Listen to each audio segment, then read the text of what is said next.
Philly all the time. Okay, what's your favorite cheesesteak spot? Don't you tell me. Not Pat and Gino's. Nope. No. That's why I'm testing you. Yep. Chicks, Northeast. Where? Chicks in Northeast Philly. What's it called? Chicks. Spell it. CHINK. That's hilarious. Oh man. I was like, is he really saying that? Yeah, it is. Chinks. Wow. I've never had that one. I had Jim's. I love Jim's. South Street? Okay. Yeah, that one's my favorite. Get away from that. Yeah. Dude, yours sounds way better. Yeah. Dude, yeah, I had Ishkabibbles one time. Was that a place? I don't even know. My friend was like, we gotta go to Ishkabibbles. I'm like, I don't want to go anywhere named Ishkabibbles. You ever go to Steve's? Steve's, no. I love how it's all just guys. It's just like HVAC business and stuff like that, right? It's always like Jim's HVAC, like John's Cheesesteaks. Pat and Gino. I hate Pat and Gino's. And they're so mean there, dude. They're just like, if you don't know what you want in 30 seconds, they're like, get to the back of the line. Dude, I get it. Yeah, man. That's how they do. It's crazy. It's like, it's got to be nice to have a business where you can be mean to people and it works out in your favor. People like love it. They're like, watch, look how mean he is. Isn't it great? It's Philly, yay! People from LA, it's like a tourist thing, you know? Oh, Philly is so cool. I always loved Philly more than New York too. Everyone's always thought New York was the best spot. To me, Philly was great.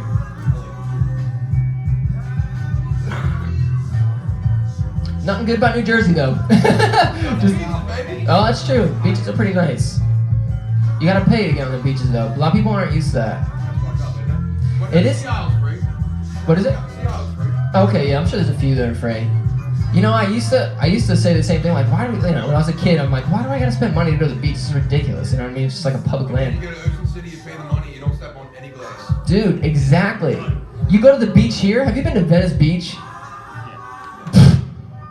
Everyone who has giggled because they're like, dude, yeah. If you pay to get onto a beach, it like sets a standard. Only people who pay to get on the beach are on the beach then, you know? But Venice, free roam. My girl comes home every day. She's like, they found another dead body. I'm like, wow. Maybe if they had to pay to get on the beach, they'd pick a different spot to put their dead bodies.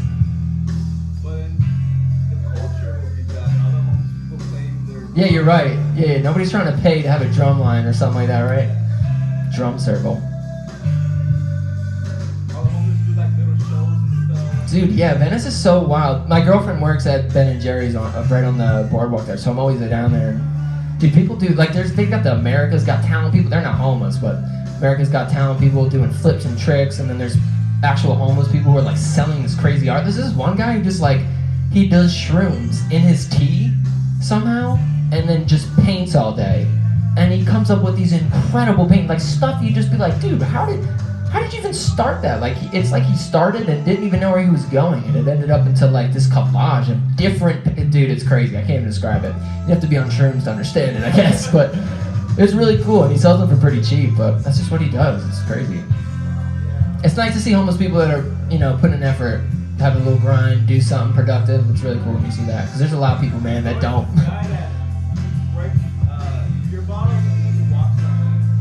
That's his trick? He asked for tips after? He's like, what'd you guys think?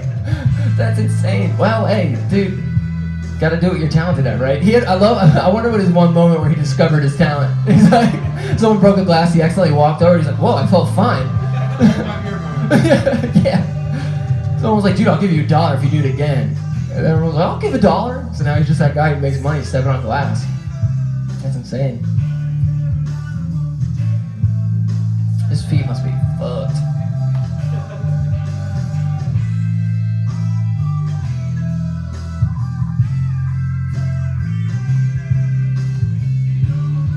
And there's two different types of homeless people. There's people like that who grind, and then there's the ones that just scream at random, invisible people. I had that happen to me, what was it, Saturday? Just trying to eat tender greens outside. Some lady yelling about how she's Santa Claus.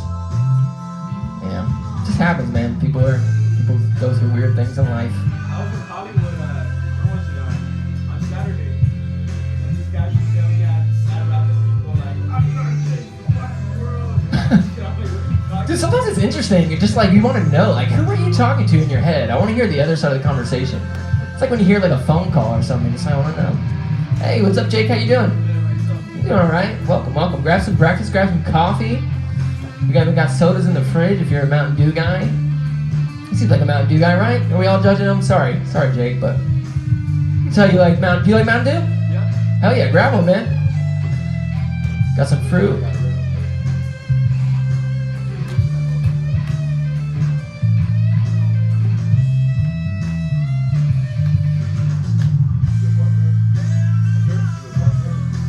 Without traffic, like 20 minutes. Without traffic, but with traffic, like an hour. How long did it take to drive from Philly? Just kidding. 6-hour flight sucks. Oh, when did you get in? Last night? Yeah, next night. There you go. Yeah, the 6-hour flights are rough.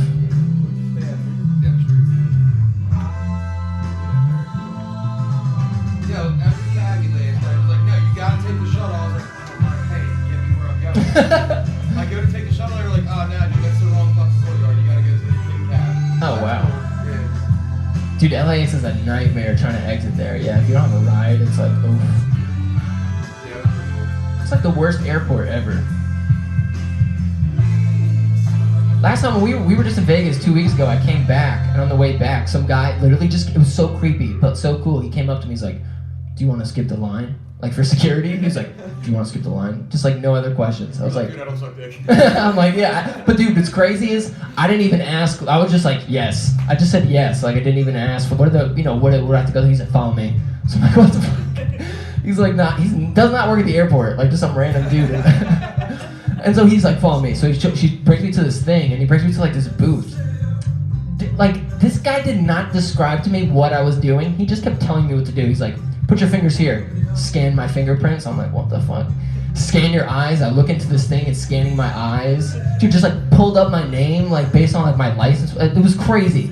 And he's like, okay, cool. Now we got you in our system. Like, can I have a credit card? I'm like, okay. And then I gave him it. He swipes it. Just like, didn't even tell me. He's like, okay, this is going to give you a charge of $125, but it happens in a month. You get a free trial until then. So if you cancel within a month, they won't charge your account. I'm like, oh, okay. Probably should have agreed to this before I slid that in, but all right. But then he's like, but you get to skip the line. So whenever you come, you just show them your ID. You just get to skip the line because now they got your like eyes, like nobody's going to commit a crime if they got your eyes on some database, I guess. It's their philosophy. But I still had to go through security. It was just a different security line. I was like, I thought I got to skip the x-ray and all the put your hands up thing. No. Everybody who did the booth, it was so funny, like this little group of people who all got scammed to the same thing. We're all just like, yeah, dude, you listen to them too? Yeah. Everybody had to go home and cancel their stuff. What's up? Yeah, I think it's locks. Let me unlock it. Oh, you know what? If you just go around out the door to the left, there's like a door that goes right out there, so you don't have to walk all the way around. Appreciate it. Yeah, no doubt.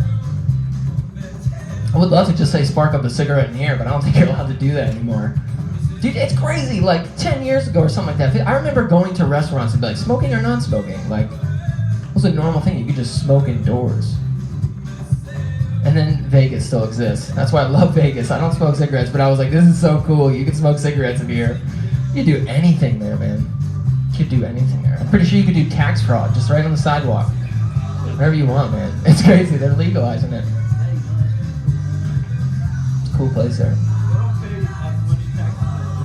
They don't pay as much taxes. They don't pay as much taxes? Like state tax, they don't pay. Like if they have property or not, you pay state tax. Because the tourist area makes enough money for the state that they don't need to charge. Damn. California's got to get some casinos up in here. We need our own Las Vegas. Dude, it's so crazy because there's casinos everywhere in Vegas. Like, the airports, it's not even Vegas, it's Nevada. Like, everywhere, gas stations just got slot machines. So cool, but so crazy. I'm not a gambler. I don't gamble. I'm too scared, I'm too broke. I think if I was rich, I would love gambling. I think that's what it is. Just too broke, the stakes are too high. Can't live off ramen for a week straight anymore, you know?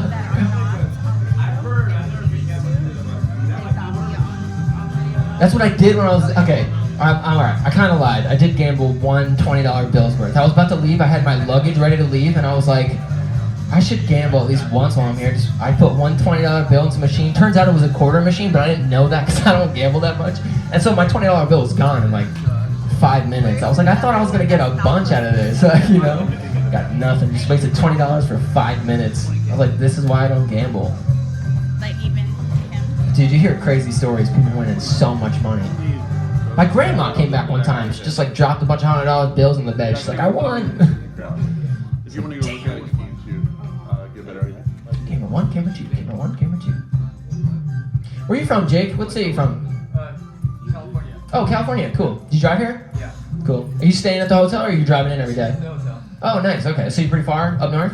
Oh yeah, the Central Coast area. Oh, okay. Damn. How far does that drive? Like 6 hours? No, it's only 2.5 with traffic on 3. Oh, okay. Damn, man. That's like the cutoff. You ain't trying to drive that every morning.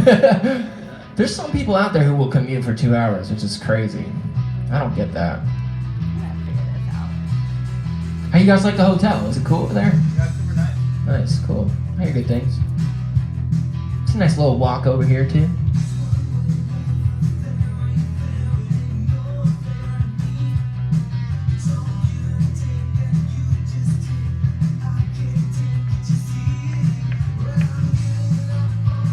What are you looking for? What?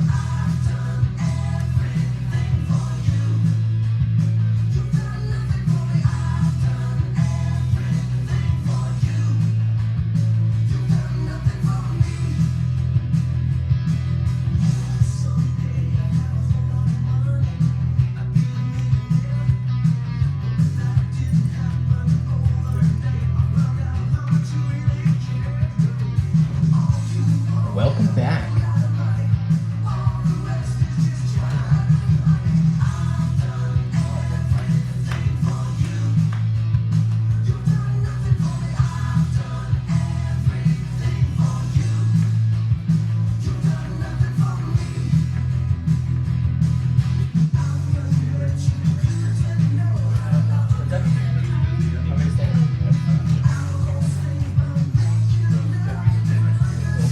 I'm gonna stand in for Joe. I promise I'm not teaching the class. That would be a mistake. How's it going? Welcome.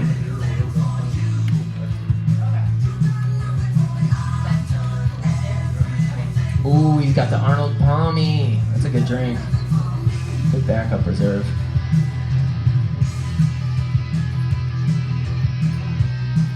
Feel free to grab some bread. Whoa! Almost had a nightmare. That's why those stands scare me. Those things are skinny. Some long legs. You guys like my tape job I did right there? That was me. Yep, I'm the genius that came up with that. We didn't have sandbags, which is what you're supposed to use. So I was like, Gorilla Glue tape, whatever it's called. Why is every tape named after an animal? Gorilla tape, duct tape. There's 2 different types of. Okay, hold on. I wanted to say this before. Okay, check this out. Hold on. I'll come back. 1 second. Just because I got it right here. Okay, when you say duct tape, that's like the silver kind. But dude, this is like duck tape. It's an actual duck. There's gorilla, there's duck. I got giraffe tape, really long. Welcome, welcome. How's it going? How's it going? Come on in. I'm just standing in for the cameras. I'm not teaching anything. Feel free to grab some breakfast, coffee, fruit, soda.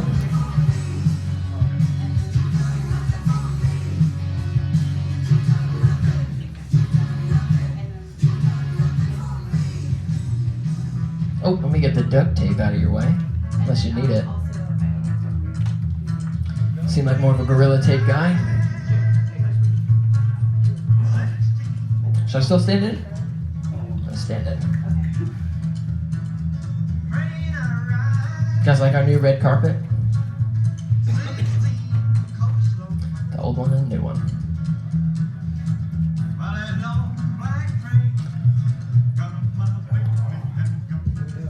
Okay.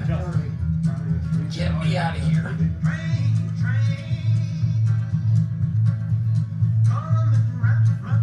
I could also move this out of your way. Yeah, here, I'll take that. Making it harder for me, it's cool. Trying to challenge me. Everybody got the Wi-Fi? If you need it, it's on the frames in the back counter. One of these things. If you look over there, you should be able to see it. I can bring it to you. Because how are you going to be able to read that? These things are so tiny.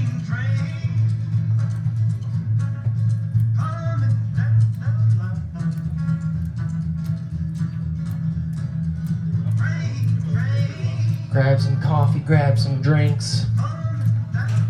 Welcome, Ralph. How you doing? Doing all right.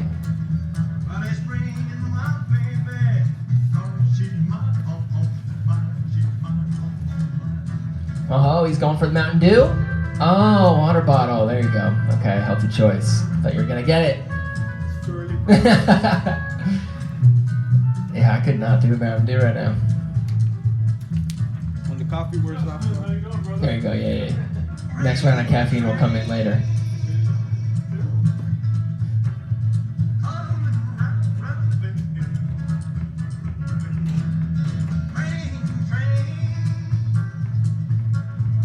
Dude, I'm telling you, all of Joe's songs sound like they could be played next to a railroad. Anybody else feel like this could be, alright? Just remind you of like building a railroad or something? I like it. I love it. Every time, it's, okay, I guess I'm younger, so like I don't know any of the bands that he plays, but I'm always just like, wow, people made music like this back in the day? This is great. Can you imagine making a song you don't feel ashamed of? Nobody knows what that's like anymore. That's the truth. You know what I mean? Like, any song that comes out now, it's just like 5 years later, you cringe at it. Like, ugh. Do you guys know who Pitbull is? Pitbull? Yes. Yeah. Dude, everybody who works here had no idea who Pitbull was. They asked me as like a joke. They were like, because Joe was saying, he played one song and I didn't know who the band was. And they were like, wow, you guys don't know who that is? They were like, well, Chris, what kind of music do you like? And as a joke, I was like, I like Pitbull. He's my favorite. And they were like, really? What is he all about? Let's listen to one of his songs. I'm like, okay. I just went with it. They started playing it. And I was like waiting for them to realize that it was a joke. And Joe was like, you know, this ain't bad. I kind of like this. I was like, wow. I guess add it to your playlist then. I don't know if it could be played next to a railroad, but I'm sure you'll like it. Mr. 305, Mr. Worldwide. So bad.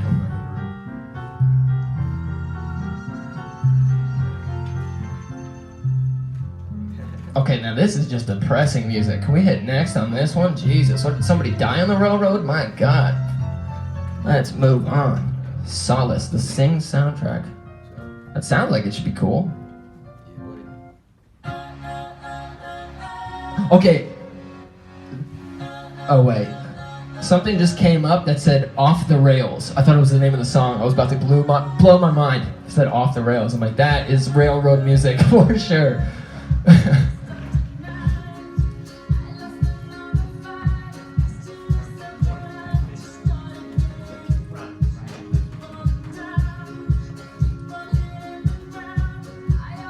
What time is it? How much time we got?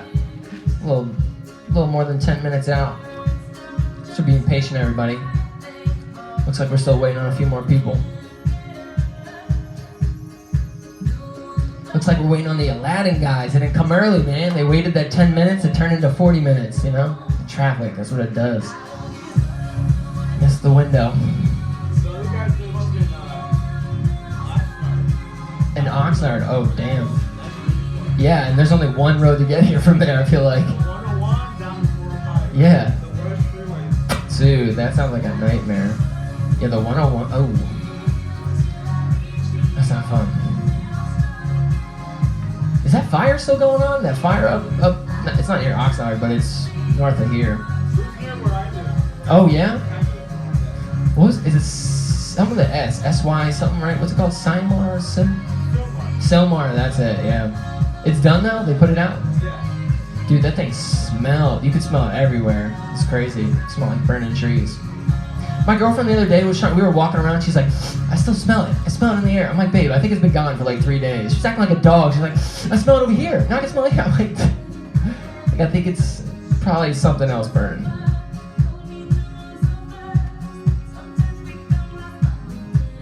Yeah, where I live, like, ashes everywhere. Yeah? Whoa. Just like wipe away your finger you got on there. Damn. Yeah, that's crazy. That can't be good to breathe. Cannot be good to breathe. Should not be healthy.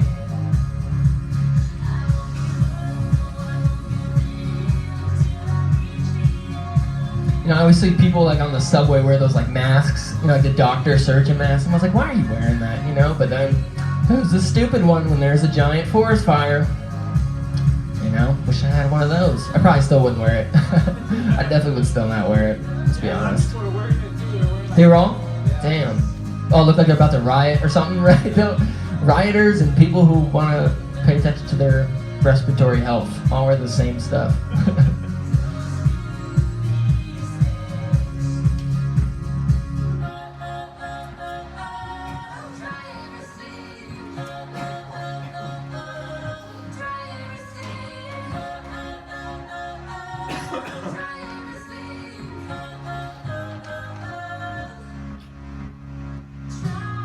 Just so you guys know how it works, we do like a lunch in the middle, and then there's a break in between the lunch. So you'll have like a break, then lunch, then break, and then it's over. You get to go home to the hotel. I am needed. I will be right back.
Whoa, what are the lyrics of this song? Oh my god. What kind of song is this? Next song, please. Think a dead man, what?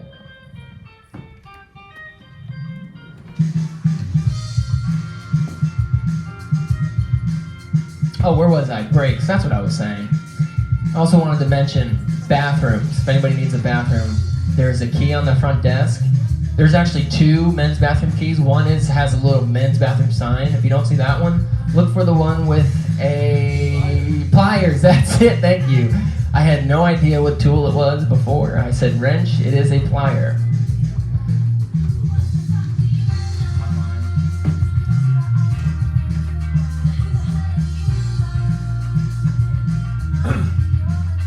Alright, so is everybody getting ready here? We got starting about 5 minutes, so if you get to the bathroom, now's the time to do it. Yep. Grab those pliers. You ready? A little bit closer. How far are you gonna go? This far. A little closer. Alright. The back.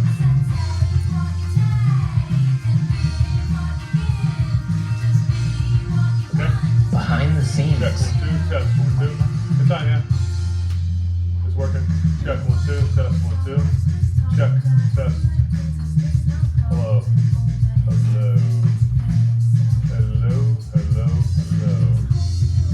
Check. This is all part of it. You guys writing this down in your notebook? Just testing you on this. John? Oh, Becky. Okay, fair. You're the Ron. The Ron. You hear it okay? Coming through okay? Yep. Good. Where you guys from?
Star building. Star office. Office space. Yeah. Rent it out for events like Bamba stuff. What do you do? Wedding. Wanna come here?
Last chance for Sammys. I might check it out now that you guys all ate. Ryan's like, I'm getting one too, man. Don't take the bacon. Oh. Plenty of sausage left. I don't think anybody grabbed an avocado one.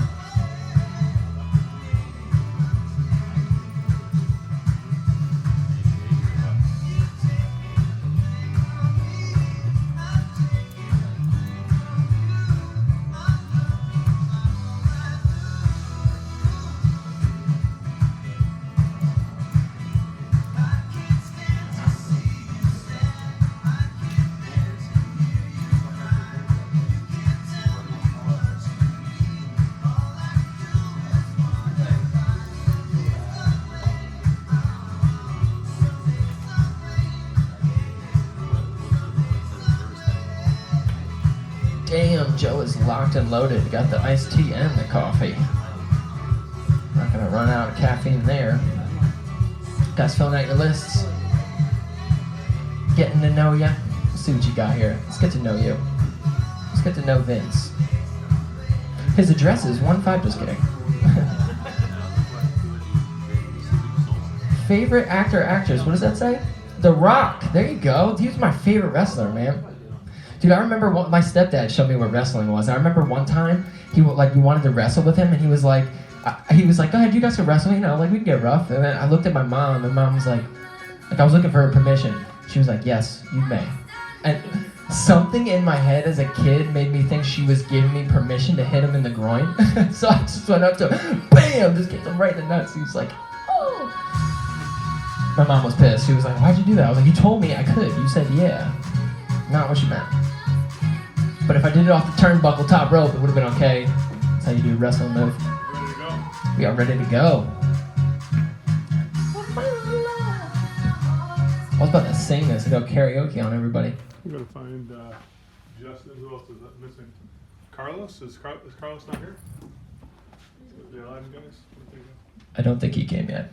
Track those guys down the parking lot or something. Smoking what they got them, right? Where art thou?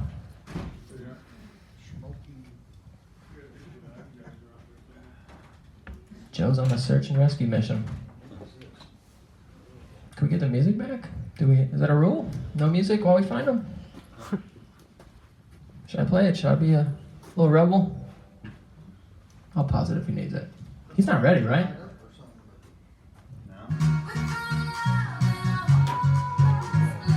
We found Carlos in a hopeless place. He was in his van outside.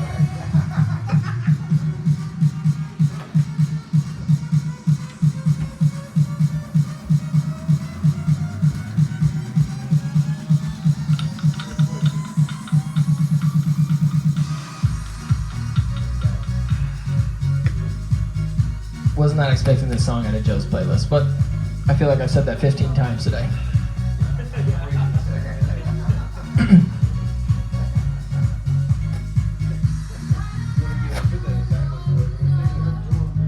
I'm gonna go see what our status is. We just look outside, we see Joe dragging Carlos by the ear, just like, oh, bummer. He's gotta go around. Ooh, sorry, Joe. I don't have my keys. I would open up for him. I was told specifically to lock that door. Just following orders. That never got anybody into trouble, right? Just following orders.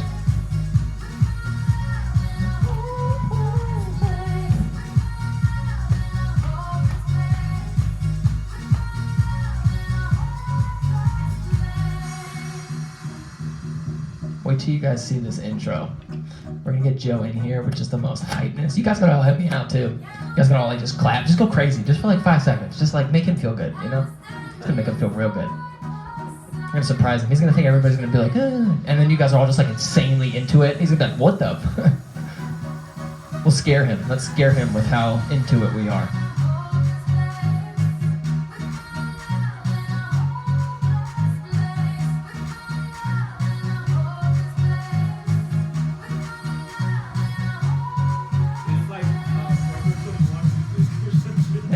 Yeah, this is what you shop for tight jeans in. Tight jeans with holes. That's what I'm shopping for when I hear this.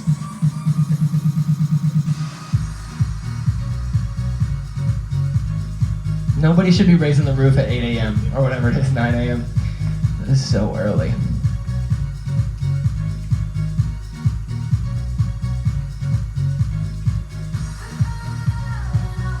That's what I'm saying, man. I have to ask that question 15 times. Why this song? What made him go, you know what? I'm going to add this to the playlist. I think the guys would love this one. There's a few questionable choices. Right? Yeah, let's get one more like, yeah, this is fitting. This one makes sense. We've yet to get that one.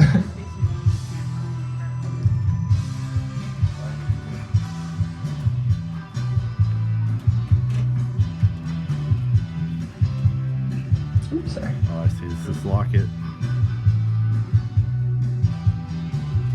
that how you want it? Did I mess that up? Did I do that? I think you did. He's like, yeah, you did. My fault. I didn't even know I did it. Guys, if I mess anything up, feel free to tell me.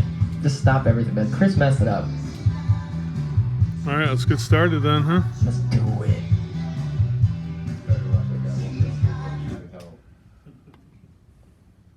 Silence. Building up anticipation.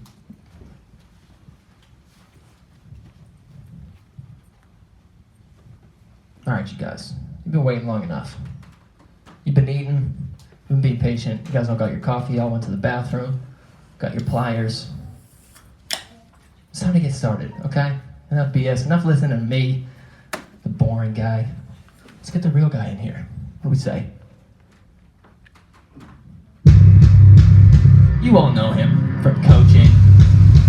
He's America's top service salesman coach. You've been waiting all day, and it's finally time. You're all gonna get everything you've been asking for. Here he is, guys. Put your hands together for the man, Joe Becerra!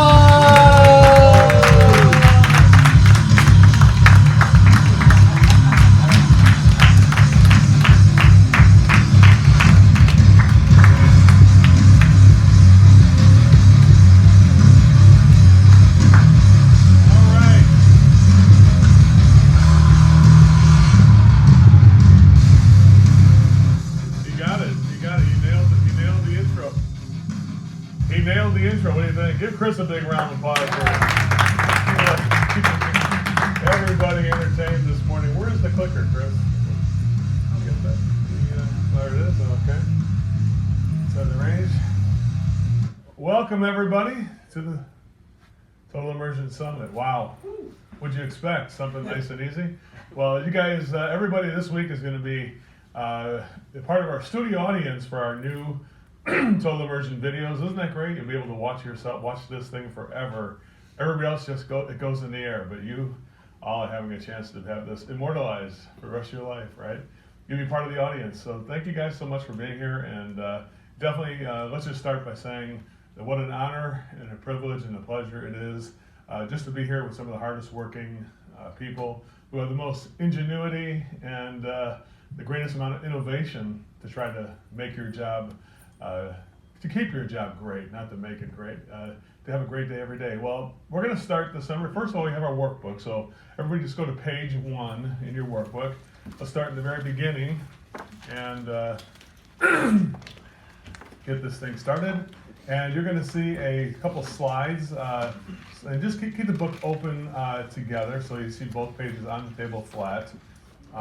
You'll see that there is that this program, at its very core, if anybody saw the first videos that we had, that you realize that this is an interesting component that's really missing, missing greatly by its absence.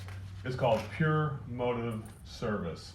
And so, many people, like if I ask you how, tell me about what you do for a living, most likely you would say what? Like, what do you do for a living? Nothing. Yeah, that's true. Air conditioning and heating. Air conditioning and heating. Other people would say, like, is anybody else here? What do you do, Ralph? What do you do for a living? Convey a message. Yeah, that's nice. Now you're trying to get ahead of me on this one. Huh? Let's try there. What do you do? What do you do for a living? Plumbing. Plumbing. He's a plumber. And so when we say what we do, in a way we're kind of speaking about our own trade, and really what it does is it devalues the actual work that we do. Because to say we just do plumbing, or I just do, like the guys over at New Flow, they just do. To say we just do sewer pipe relining. Doesn't begin to address the half of it, right? And if we just say we do heating and air conditioning, we're not just doing it for a structure, we're doing it for people, And I think that the industry is greatly out of balance. What I mean is that there's a balance between the structures and the places that we work, to have the drains working properly, to have the water delivery services, the sanitary waste, the heating and air conditioning, the electrical. It's all part of what we, the hardest working people in the world, do behind the scenes in the subcutaneous parts of the building. But that's only 50% of what we do, The other part is really missing from our vocabulary mostly, and that's called our pure motive service, which is the balance between not only the structure and the facility, but the people we're working for. A lot of times that the people portion has a back seat. When people, if we say we're just a plumber, then the consumer is just going to say, well, how much would it cost for pipe and a guy to put the pipes together? And that's all they think about is the actual plumbing job that gets done. What they're not thinking about is the relationship that the company has with the public for 50 years, or the specific relationship that you create with the client and the value that brings. I mean, you think about this, guys. Do you think that the relationship that you bring with your clients every day has more value than the corporate seal? Or what do you feel about that? What are you thinking that? John, Ron, what do you think about your situation? I know Beth Plumbing has been around for a long time, but how would you say? Would you say that you yourself add value in a way, and that Beth Plumbing with the logo on a truck, if it didn't have the person creating that relationship, what value would there be? It'd be almost none. Yeah, it'd just be. It's be faceless. If you want, go ahead. Yeah. Sit down. I'm sorry, Chris. Yeah. You want him to answer the mic? It's okay. That's okay. We'll get that later. Yeah, because he doesn't have the camera working right now anyway. So that's okay. So you're right. It's worthless that without the people who work in the organization or the relationship we have with our customers, there's really no value Yeah, because otherwise it just turns into I called the guy online and he told me what was wrong, or I looked at a message board, and we're one step away from that, right? So, whenever I see people on those message boards that say, I can't believe this customer looked up a capacitor and said it was only $15, and that I'm crazy for charging $250. And I would say, yes, he is crazy, because he should be charging $350 or $400 actually. I can't believe he's doing it that cheap, but it's not about the capacitor that costs money. The parts are free, What he's really paying for is the relationship with that company to be able to have it. And so, to say what we do kind of diminishes the value. To talk about how we do it, as a plumber, we could explain the ProPress process, or how we would clean and, treat the pipe and then solder it with, silver solder and things like that. We go into all the components and the composites of the materials, right? This is solid brass copper from Mexico. It's the finest, It's by if we did that, if we only focused on the materials, we talk about the plumbing. Again, it confuses people, because nobody knows what flux means, or they don't know what solder means, or silver solder, or superheat, or subcooling, or amp draw. Those are things that are lost on a consumer. So if we told them how we did it, we'd be giving a virtual class on our trade in every single call. And unfortunately, a lot of people think that that's the way they would add value, by teaching your customer exactly what you do, and by making them a sewer relining person temporarily, that would be the way to add value, And what it does is really confuses people. So here's what we found over the years of doing this, and 42 years of trying to figure out how to communicate better. What we found is leading with why we do things for people. That's the reason we exist, So if we're able to articulate and tell people what my role is here and why I'm doing my job for you, then it has a high value, right? Because if somebody says, I don't have very much money, I'm short of cash, I lost my job, and I would say, well, let me just tell you what we do and how we do our job. You should know something about me, and I'm going to go right into why we do our job. I'm going to say, well, we believe in world-class customer service, which it means to anticipate your needs. And so that is going to be a higher investment at this point. So you'd have to let me know, should we stop the call or should we continue the call? I don't want to be a burden or push my services onto you, And with that being said, the customer, if I express my motives as to what I'm here for, is to provide world-class service for you and your family, or I'm here to make sure that we provide the highest quality and reliability, and that's going to definitely be a higher investment. I'm not afraid of telling people that. So really, the first thing that you should be able to do is take ownership of the position that you and your company take in the marketplace. And the position you take shouldn't be one where we're trying to beat other people's prices, because that is not sustainable. There's always somebody who could just put a sign out and go on the Craigslist today with no company, like, Beth Plumbing's been around for years, and they have a whole office and facility and insurance and a union workforce, which is one of the highest quality workforces I've ever seen, but it is a higher investment for that workforce, right? You can't lie about it. There's no lying about that.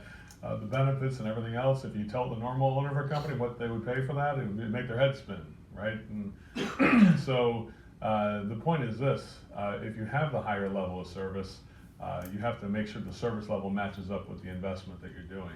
So everybody has an investment that we need to get financially. Here's the ironic part.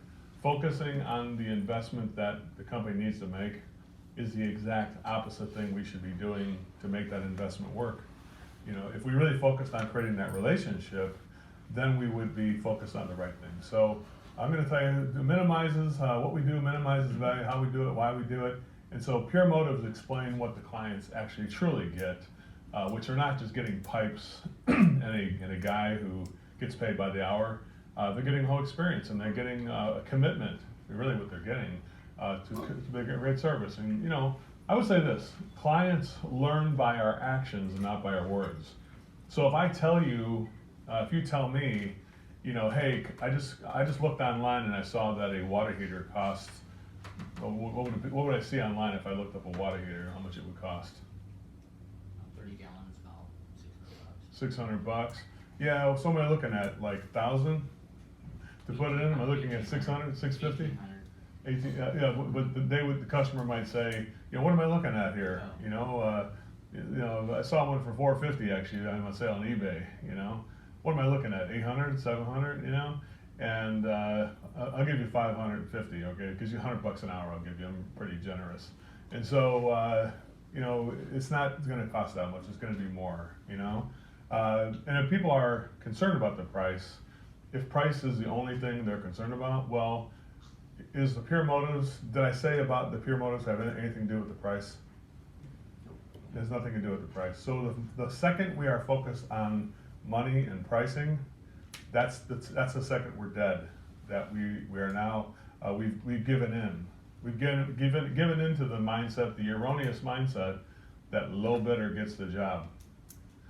If that was the case, we would never see a Lexus or a Mercedes-Benz or a Tesla in the streets of Los Angeles. Definitely would never see a Mercedes, a Rolls-Royce or a Bentley, which there are plenty of them in this town, right? But if you ask anybody in this town, I was in San Diego a couple of months ago, and I had somebody tell me, well, just so you know, we don't even use the air conditioning. And I can say, well, then maybe we should just stop the call if you don't use air conditioning, because that's what I'm here to do. I'm here to help your family be more comfortable and provide the highest quality comfort and the best reliability and the best customer service. But if that's not something you want, we don't push it onto people either. So should we just stop the call, or should we continue the call? It's your choice. I'm not going to proceed if you don't really want my service, if you don't think you need it.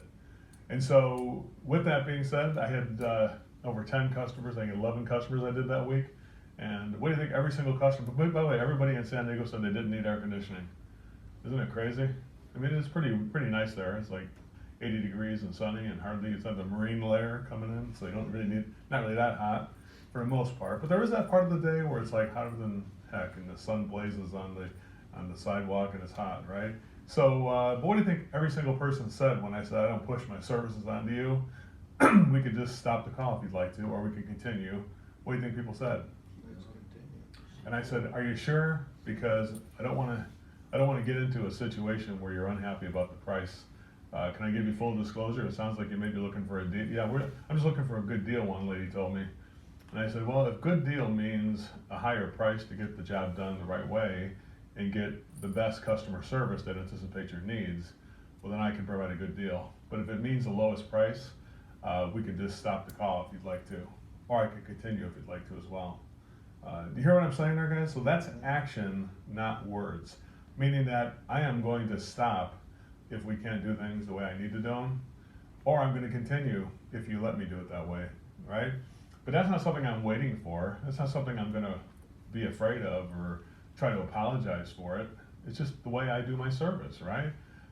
Just as a really nice steakhouse would never apologize for having the best steak in town. They would just say, oh, how much is it? Can I see a menu? Sure, here's a menu. Oh my goodness, do you have anything less than $50 for a steak? Well, we do have salad for $19, We could get some broccoli for $22 if you'd like some steamed broccoli. Okay, well, okay, that's good then. I think I'll be able to stay for that. Okay, good, I'm glad. Enjoy your broccoli and salad at the best steakhouse in town. Some people, that's what they do, right? They want to get the salad or the broccoli instead of a steak at the best steakhouse. But, that's the thing, we should have something for everybody, but it wouldn't be our finest, really, for the people who want the most economical. We have to be able to inform people that when you pay a lower price, you're going to get less service, less quality, less reliability, and everything else, Your ability to articulate that with I call your big boy pants on, is really a key to your success. Because if you can articulate the fact that we are not going to apologize for this, that's pure motive service, right? So pure motive service is defined by your willingness to take action in the red zone. When you feel the stress because the client is going a different way than you want to go, they want to go cheaper. Well, is your company the cheapest? If they want the cheaper, the only way it would work is if your solution was the cheapest. and then like the Kmart of sewer pipe relining for over at New Flow, or you were like the Walmart of heating and air conditioning. Is that the case? It's not the case at all. You have to take ownership of that position, right? And so that's what we're here to do this week. So congratulations. Now, in every single call, there is a conflict between us and every single buyer. The conflict is really easy to see, right? Number one, the first thing, it starts with the client wants us to only look at the immediate problem. Does that sound fair? Like, listen, I know I've been told my other stuff is not working right, but don't pay attention to that. Right now, we just want to solve this one problem right now. They try to minimize it. They try to say, well, only focus on one problem, and let's only fix the immediate issue here today. Let's try to keep it small if we can. Listen, I know the other toilets are all 40 years old too, or I know the HVAC, I know we got to replace that system, but right now let's just fix it for today, right? That kind of a thing. Number three, they want to negotiate the lowest price possible they can possibly get. And then even after they negotiate the price, they think they would honor their commitment to what they negotiated. But no, instead, they just want to pay what's fair. At the end, they evaluate it based on how much time you spent there. And it's like, oh, so you were here for like 45 minutes and it took $700. And they start playing, let's make a deal, even after they've negotiated a price, right? And then you probably are going to work something out with a person like that because you've already done the work. You are in kind of leveraged position at this point. If you went with the flow at this point, you are completely leveraged by the client because now they still have that checkbook and you've done all the work. You could never be in a worse position than that, right? Imagine doing the work and sending somebody a bill and then they say, wait a second, I don't think it's worth the price that he said it was. And whatever price they say it is, maybe you'll learn some negotiating techniques like, hey, could you meet me in the middle? How about we meet in the middle and you pay half the price? No, that's still too much. Okay. Matter of fact, I think it should be less than I. So you ever been in that position before, guys? It's not a pleasant place to be, right? And finally, at the end of it, you think it all got settled? No, because something goes wrong with what just happened. Well, you are completely accountable for doing everything that was the cheapest and the worst you could possibly do. That's the client system. Look at only the problem. Don't look at anything else. Give me the lowest price. Then negotiate after I do the work, and then hold you accountable still, because I can go on Yelp and blame you, right? In today's world, people have everybody's their own media channel. Does that make sense, sir? Review, and then if anybody ever had a bad review, you know that your boss walks around like one foot is nailed to the floor for about 3 days, and then every single person in the office is consumed. There's meeting after meeting. We got to meet with the tech. We got to look at the software. We got to look at the pricing. We got to ask the customer service team what we should do. Think of the resources that are spent because of just one bad review, right? Well, that's why you're here, everybody, because we're going to try and get through that conflict. So here's our system that we work to avoid that system. So in that system, that may be a good system for some people, but it's a system that I just refuse to participate in.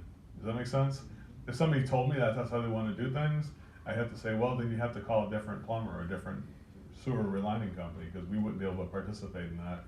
And I'd be happy to help you find a guy who would do it the way you're saying.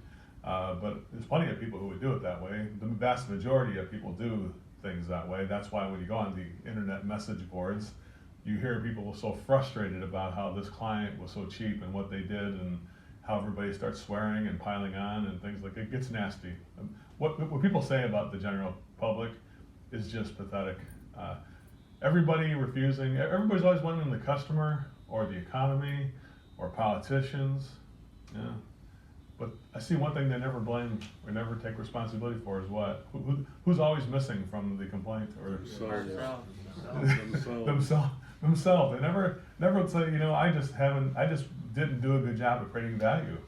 It was my fault, right? So here's our system. Number one, we're going to diagnose the entire system on every single call.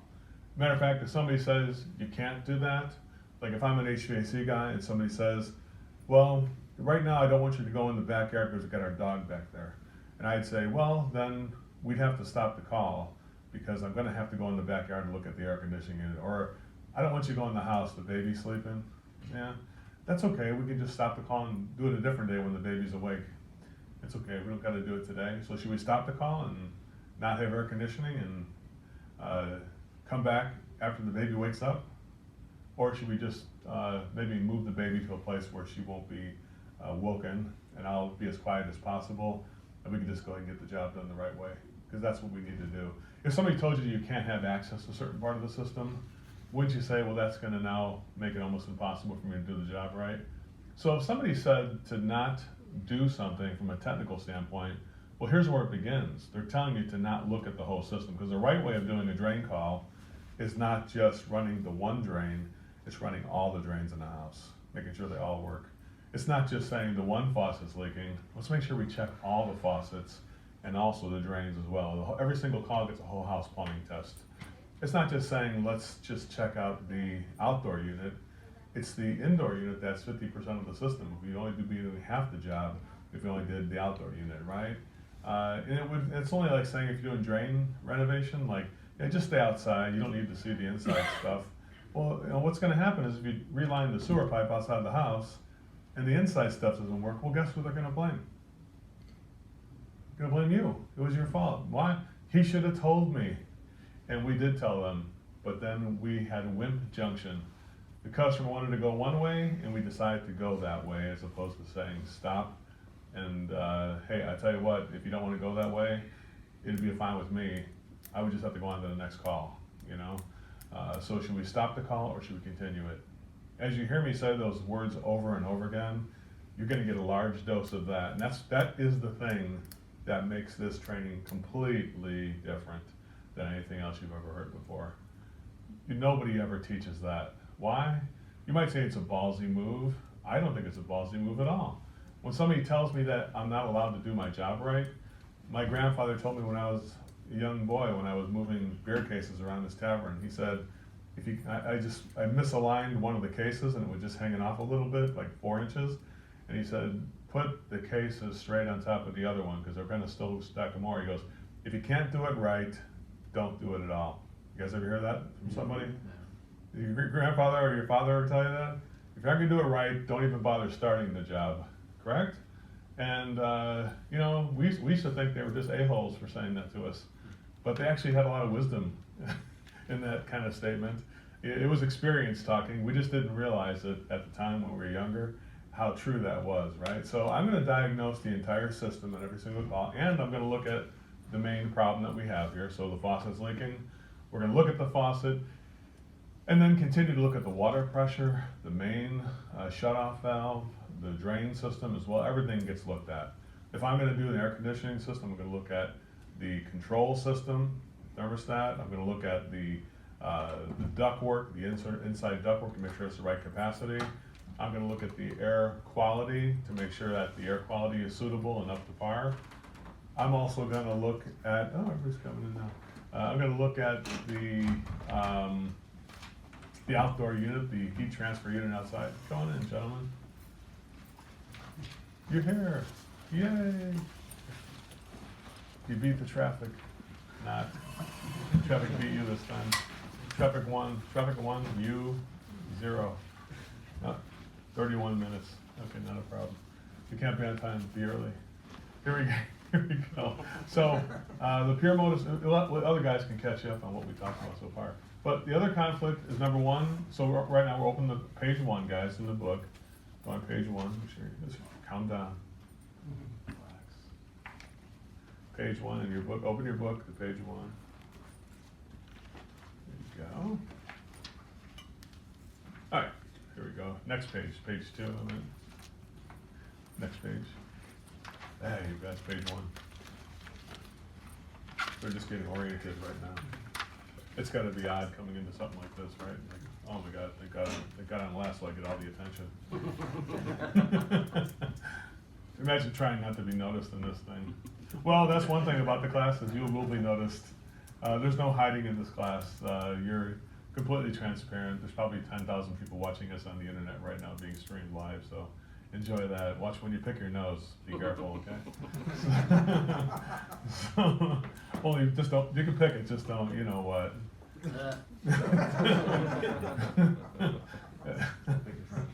I'm not saying I would ever do that, but it is delectable, right?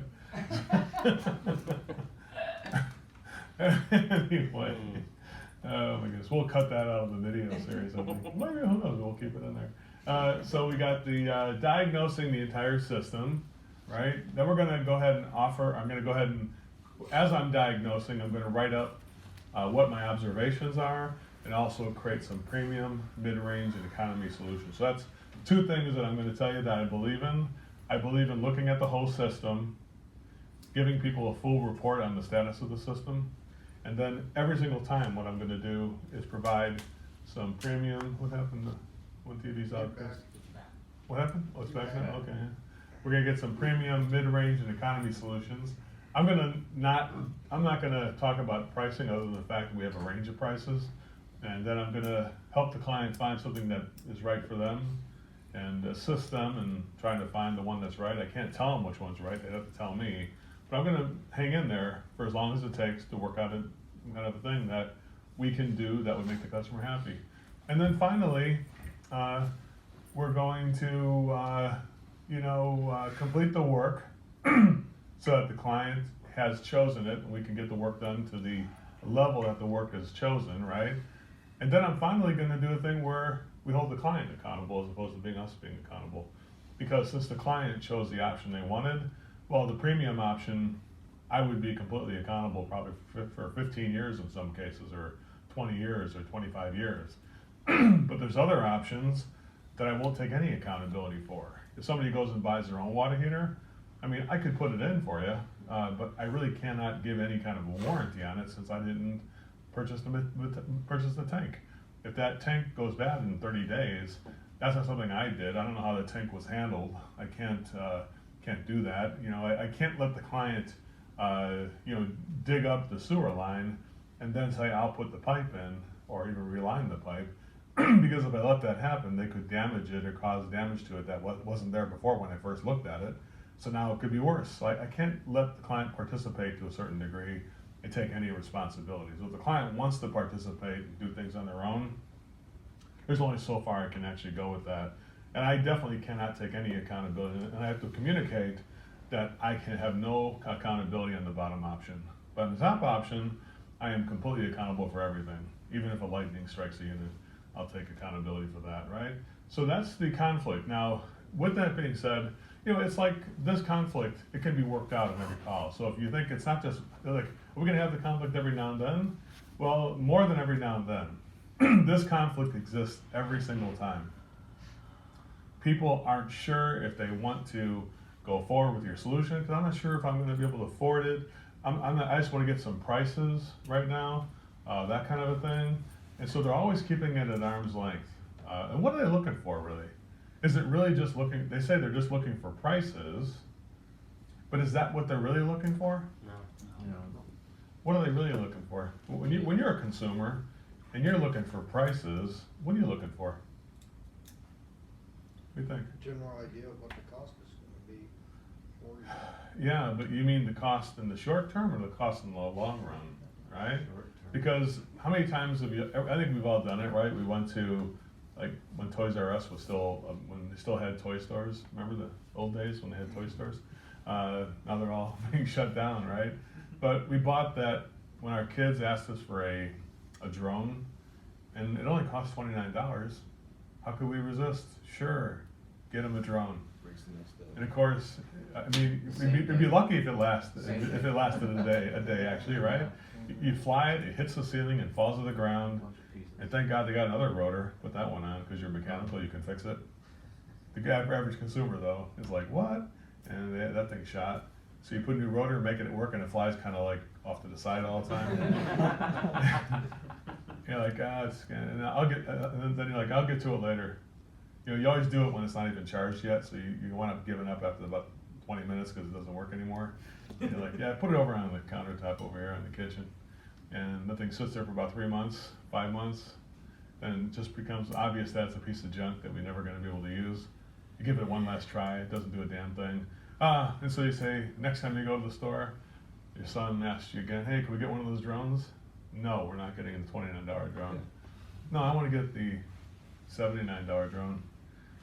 Yeah, okay, that's got to be better. Why do you think it's better? The price. Because it costs $50 more, it's got to be better. And maybe it does last for a day or two. Maybe it does have a little more stability to it. But nonetheless, it does wind up, you get that special adapter when you're trying to charge it up that doesn't really fit.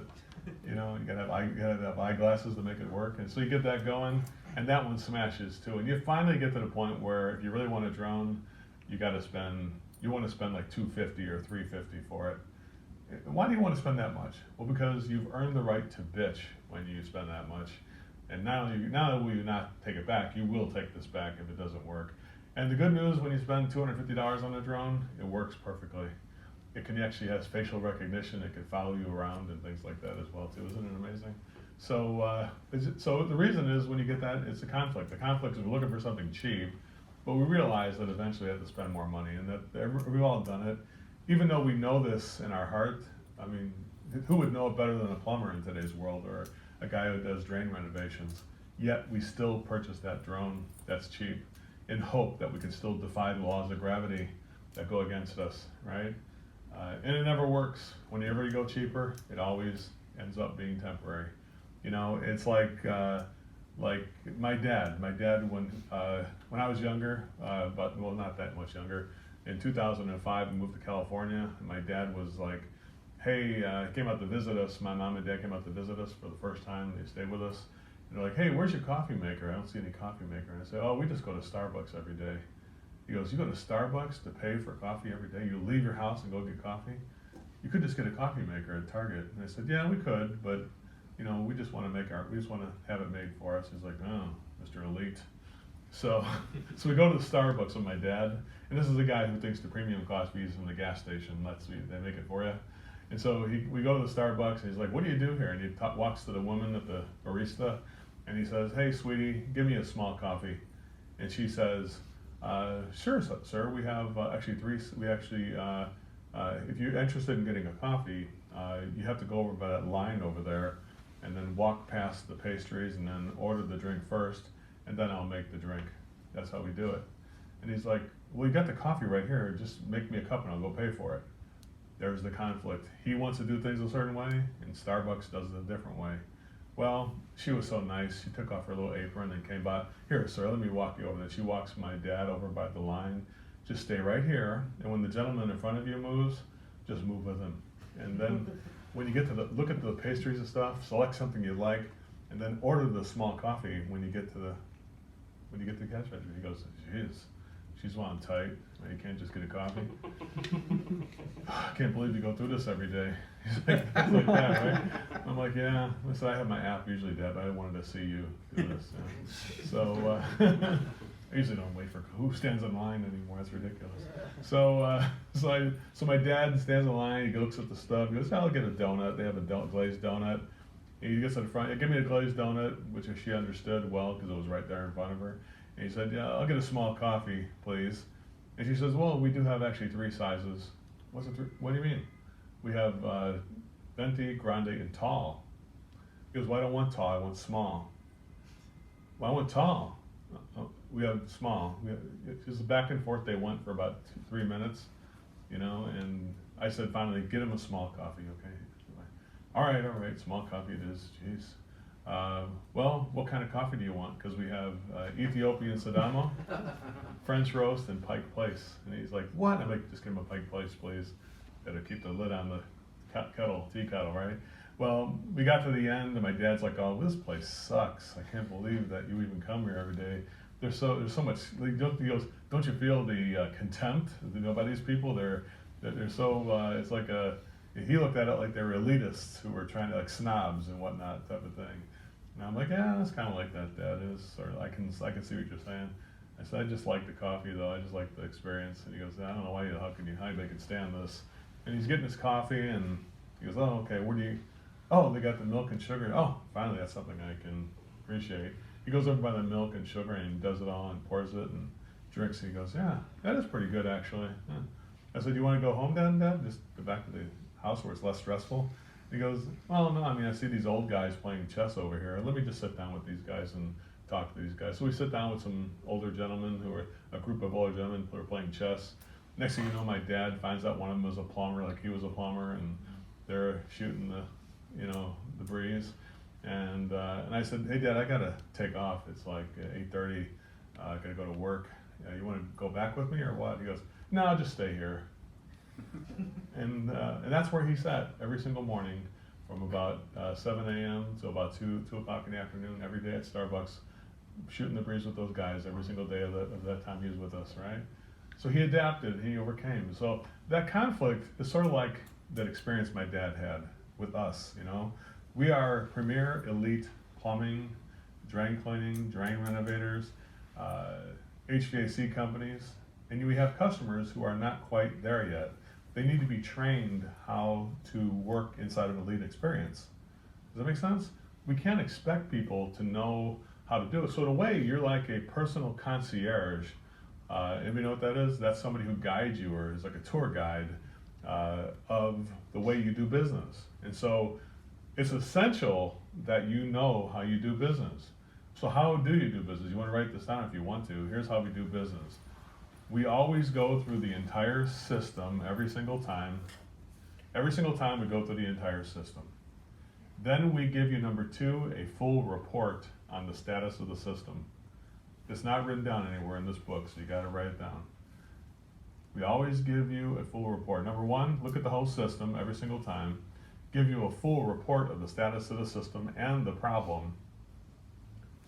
And then we're going to create some premium, mid-range, and economy solutions to get the job done. And the idea is to help you find something that's affordable. And so if we can find a way to make it something that's affordable, what would happen then? That's how I end that statement every single time. So if somebody says, what's a ballpark price? Not for nothing, but what am I looking at? Just a ballpark before we begin. I say, well, let me tell you how we work. We always look at the whole situation every single time. We give you a full report, and then we give you a premium, mid-range, and economy solution every single time. You know, the idea is to help you find something that's affordable. So if I could help you find something that's affordable, what would happen then? Yeah, we just do it then. Okay, are you sure? Because we don't want to push our services on you. I always pump the brakes to make sure people are committed to getting the job done. One thing I can tell you about myself, and hopefully I'll tell you about yourself after this class is over, after 5 long days, is that when you present the prices to people, when you do the system the right way, there's never any doubt that people are going forward. Why am I not doubting that? Well, because I've already heard that they're going to go forward several times before I actually give them a price. But my job is to help you find something affordable. If I gave you some premium, mid-range economy options that represent the whole marketplace and you found something that was affordable, what would happen then? Yeah, we just get it done. Okay, great, that's what we're here for then. We're on the same page, right? And then we can move forward at that point, right? We're free, liberated, if you will, to do our job the right way, knowing that we're doing. Now, if somebody says, do you have to look at the whole system? Well, yes, we would have to look at the whole system. Is now a bad time? Yeah, I'm kind of busy. Like, I only got like 10 minutes. Is the whole thing going to take longer than 10 minutes? I say, I can tell you right now, it will take longer than 10 minutes. So I probably wouldn't get my tools out of my truck and stuff like that within 10. Even my software getting booted up on my device take longer than 10 minutes probably. So is now a bad time? Because we could always do 2 things. What's the one thing we could do, guys? Stop the call. Stop Stop the call? Or on the other hand, we could do what? Continue if people had more time. What do you think? And when I had people who had no time, and I asked them we could stop if you have no time, or we could continue if you want to make the time, they always say, let me call the office and make some more time. Boy, that's what we need. We need more time. That's exactly it. You know, so when I see a house where the parakeets are picking their own feathers and the kids are swinging from the chandeliers and the TV's blaring as loud as it can be and I can't even think in that household, I just say, sounds like now might be sounds like your hands are full right now. Would I be wrong? No, I got all kinds of shit going on. I'm doing the laundry too on top of it and the dishes and everything. Oh my goodness, well, I tell you what, you got your hands full right now. we could just stop the call if that now's not a good time. Wouldn't it just be the better customer service thing to do, to let people know that we could just stop the call instead of continuing it?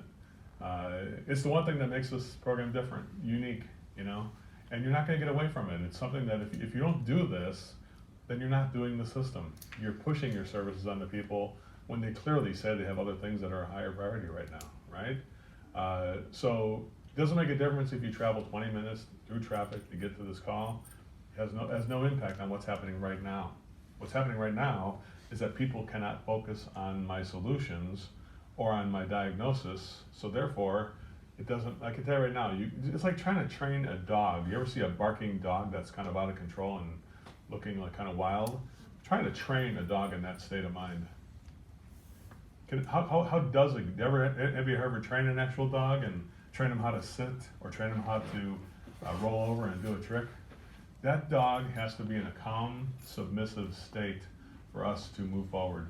You can't have anything else other than that.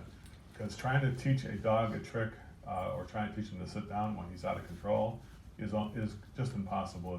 Can't be done. So if you have your customers who are out of control or their household is out of control, then you should stop and calm things down right now so people can get under control so you can proceed.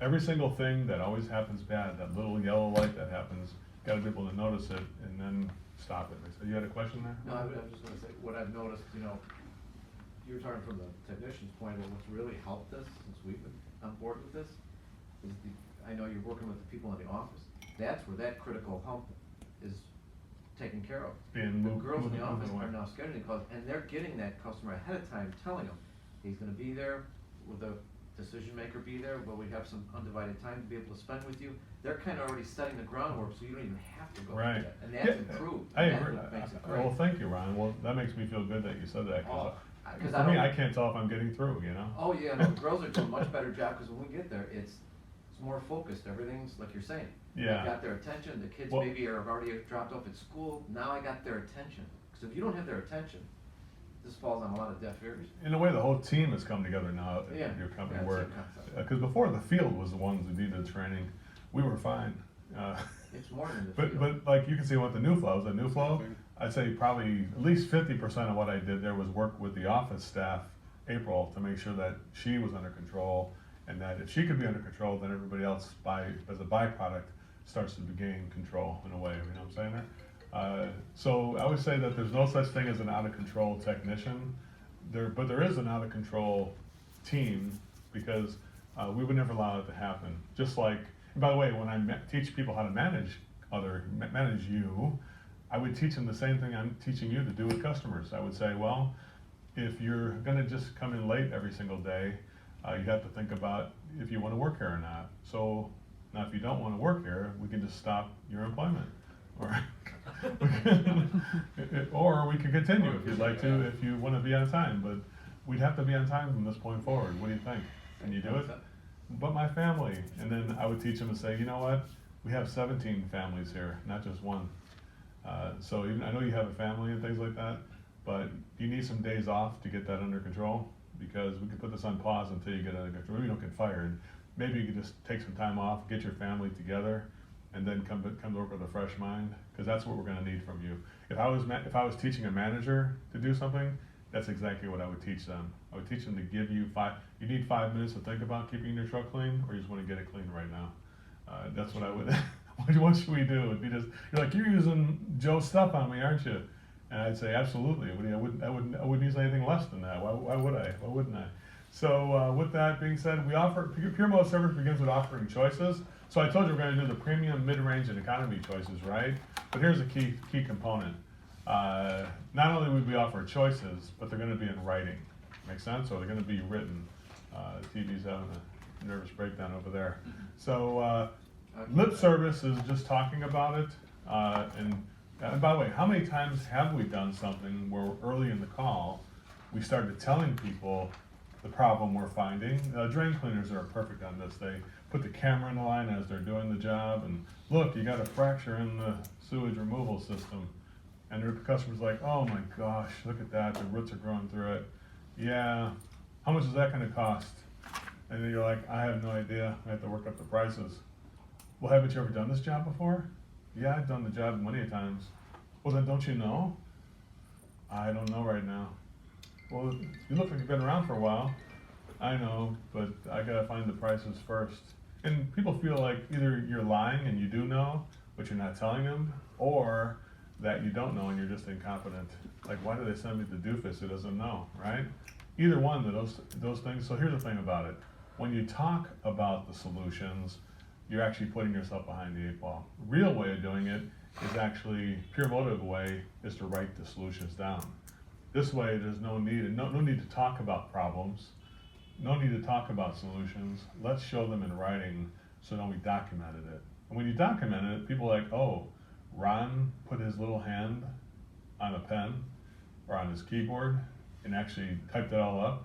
And look what he did. He rated 6 premium mid-range economy options for me to do, and they were personalized. Holy shit, I better take a look at this. He put a lot of work into this, right? How many times you've done this before? Justin, remember we used before you did it, maybe talking about the solutions, or is just showing people the solutions? What's better?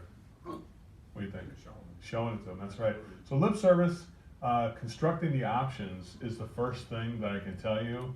That if you said, I'm struggling, Joe, I lost 3 jobs in a row, like I had Ray from your place in Portland, up in Idaho, right? Ray, you work up there at. No, I'm in Jersey. Okay. Who's from? Anybody here from Idaho? Nobody from Idaho. Okay. There was a guy from Idaho who called me. His name is Ray. He's probably watching us right now. Came to the last class. He's like, yeah, that's not working out for me. It's not working. The system isn't working. I said, well, no problem. I can help you with that. You called the right person. I'm your personal concierge. First thing you do is send me your option sheets. I haven't made any option sheets. I said, it's been 2 weeks, dude. You haven't written up an option sheet? No, I told people what the options were and it's not working. I said, on the very first day we talked about this. I was late that day. Oh, snap. So, so don't be late, guys. So write it down. I said your assignment from this point forward is to write down the options, and then let me take a look at what you've written down. Let's go back on some of the calls you went on, and show me some of the options you should have written down. And so if you worked at my place, when I had my company, I said, well, either write down the options or you're not getting another job. There's no jobs for you. You're off right now. You're off the clock until you can decide you want to get back to work again. Because what do you mean get back to work? Go do a call? Well, I mean, get back to work means writing up an option sheet. Because that's the work you need to do. That's the hardest job of all that you have to do, is writing those solutions. And when you write them, the magic starts to happen. Make sense? So, question there? Yeah, I was just curious because I know we're talking a lot about repairs and that, but like, would that pertain to a sales call also? Absolutely. Share More so. Solutions until. Absolutely more Okay. so. I mean, if you start saying, we have this special air quality system that would fit right in this place, and the customer's like, really? How much is that going to cost? Really? How much is that? Or what's the ballpark price and something like that? I'll tell you later. So we have these new variable output. We have this new variable output equipment that modulates and gives you just the right amount of output. It's called the VRF system, and you start going over that stuff, and they're like, "Oh wow, well, is that expensive? How much does it cost?" And then you're like, "I don't know yet. I have to look up my prices." Don't you know? Just give me a ballpark. I won't hold you to it. And now you have to dodge that situation. Dodging the bullet that you created. You loaded the gun, handed it to the customer, and then you wonder why they got shot. Because you're the one who did it. It's a self-inflicted wound. Yeah. You know, so on sales calls, more than any call, that pertains. Service calls for sure, really any call. Telling people the problems before you have written down the problems and the solutions together is the wrong thing to do. Instead, you can just ask questions about the family, like, what are you guys doing on Halloween, or what did you guys just do for Labor Day? What kind of plans you got for vacations that are coming up, or things like that. Talk about something else that's not the problem and the solution. Make sense? So there's plenty of things to talk about. Just don't talk about that. And so that's really it. No lip service, real service. Real service isn't talking about solutions. It's writing them down, number one, And then after I've written them down, we're gonna talk about those solutions. That's number 2. Make sense? This is the number 1 mistake that is made in the industry by all people. They educate the customer, they tell them what's wrong, they tell them what they need to do to fix it, but they don't have a price. And then if you're gonna give a price, now if you're forced to now look at a flat rate book and say, here's the one price. Why? Because you got yourself in a bind in the corner, and you feel like you need to deliver that price quickly, and you're right, you do. Since you told me the problem, now you need to quickly come up with a solution.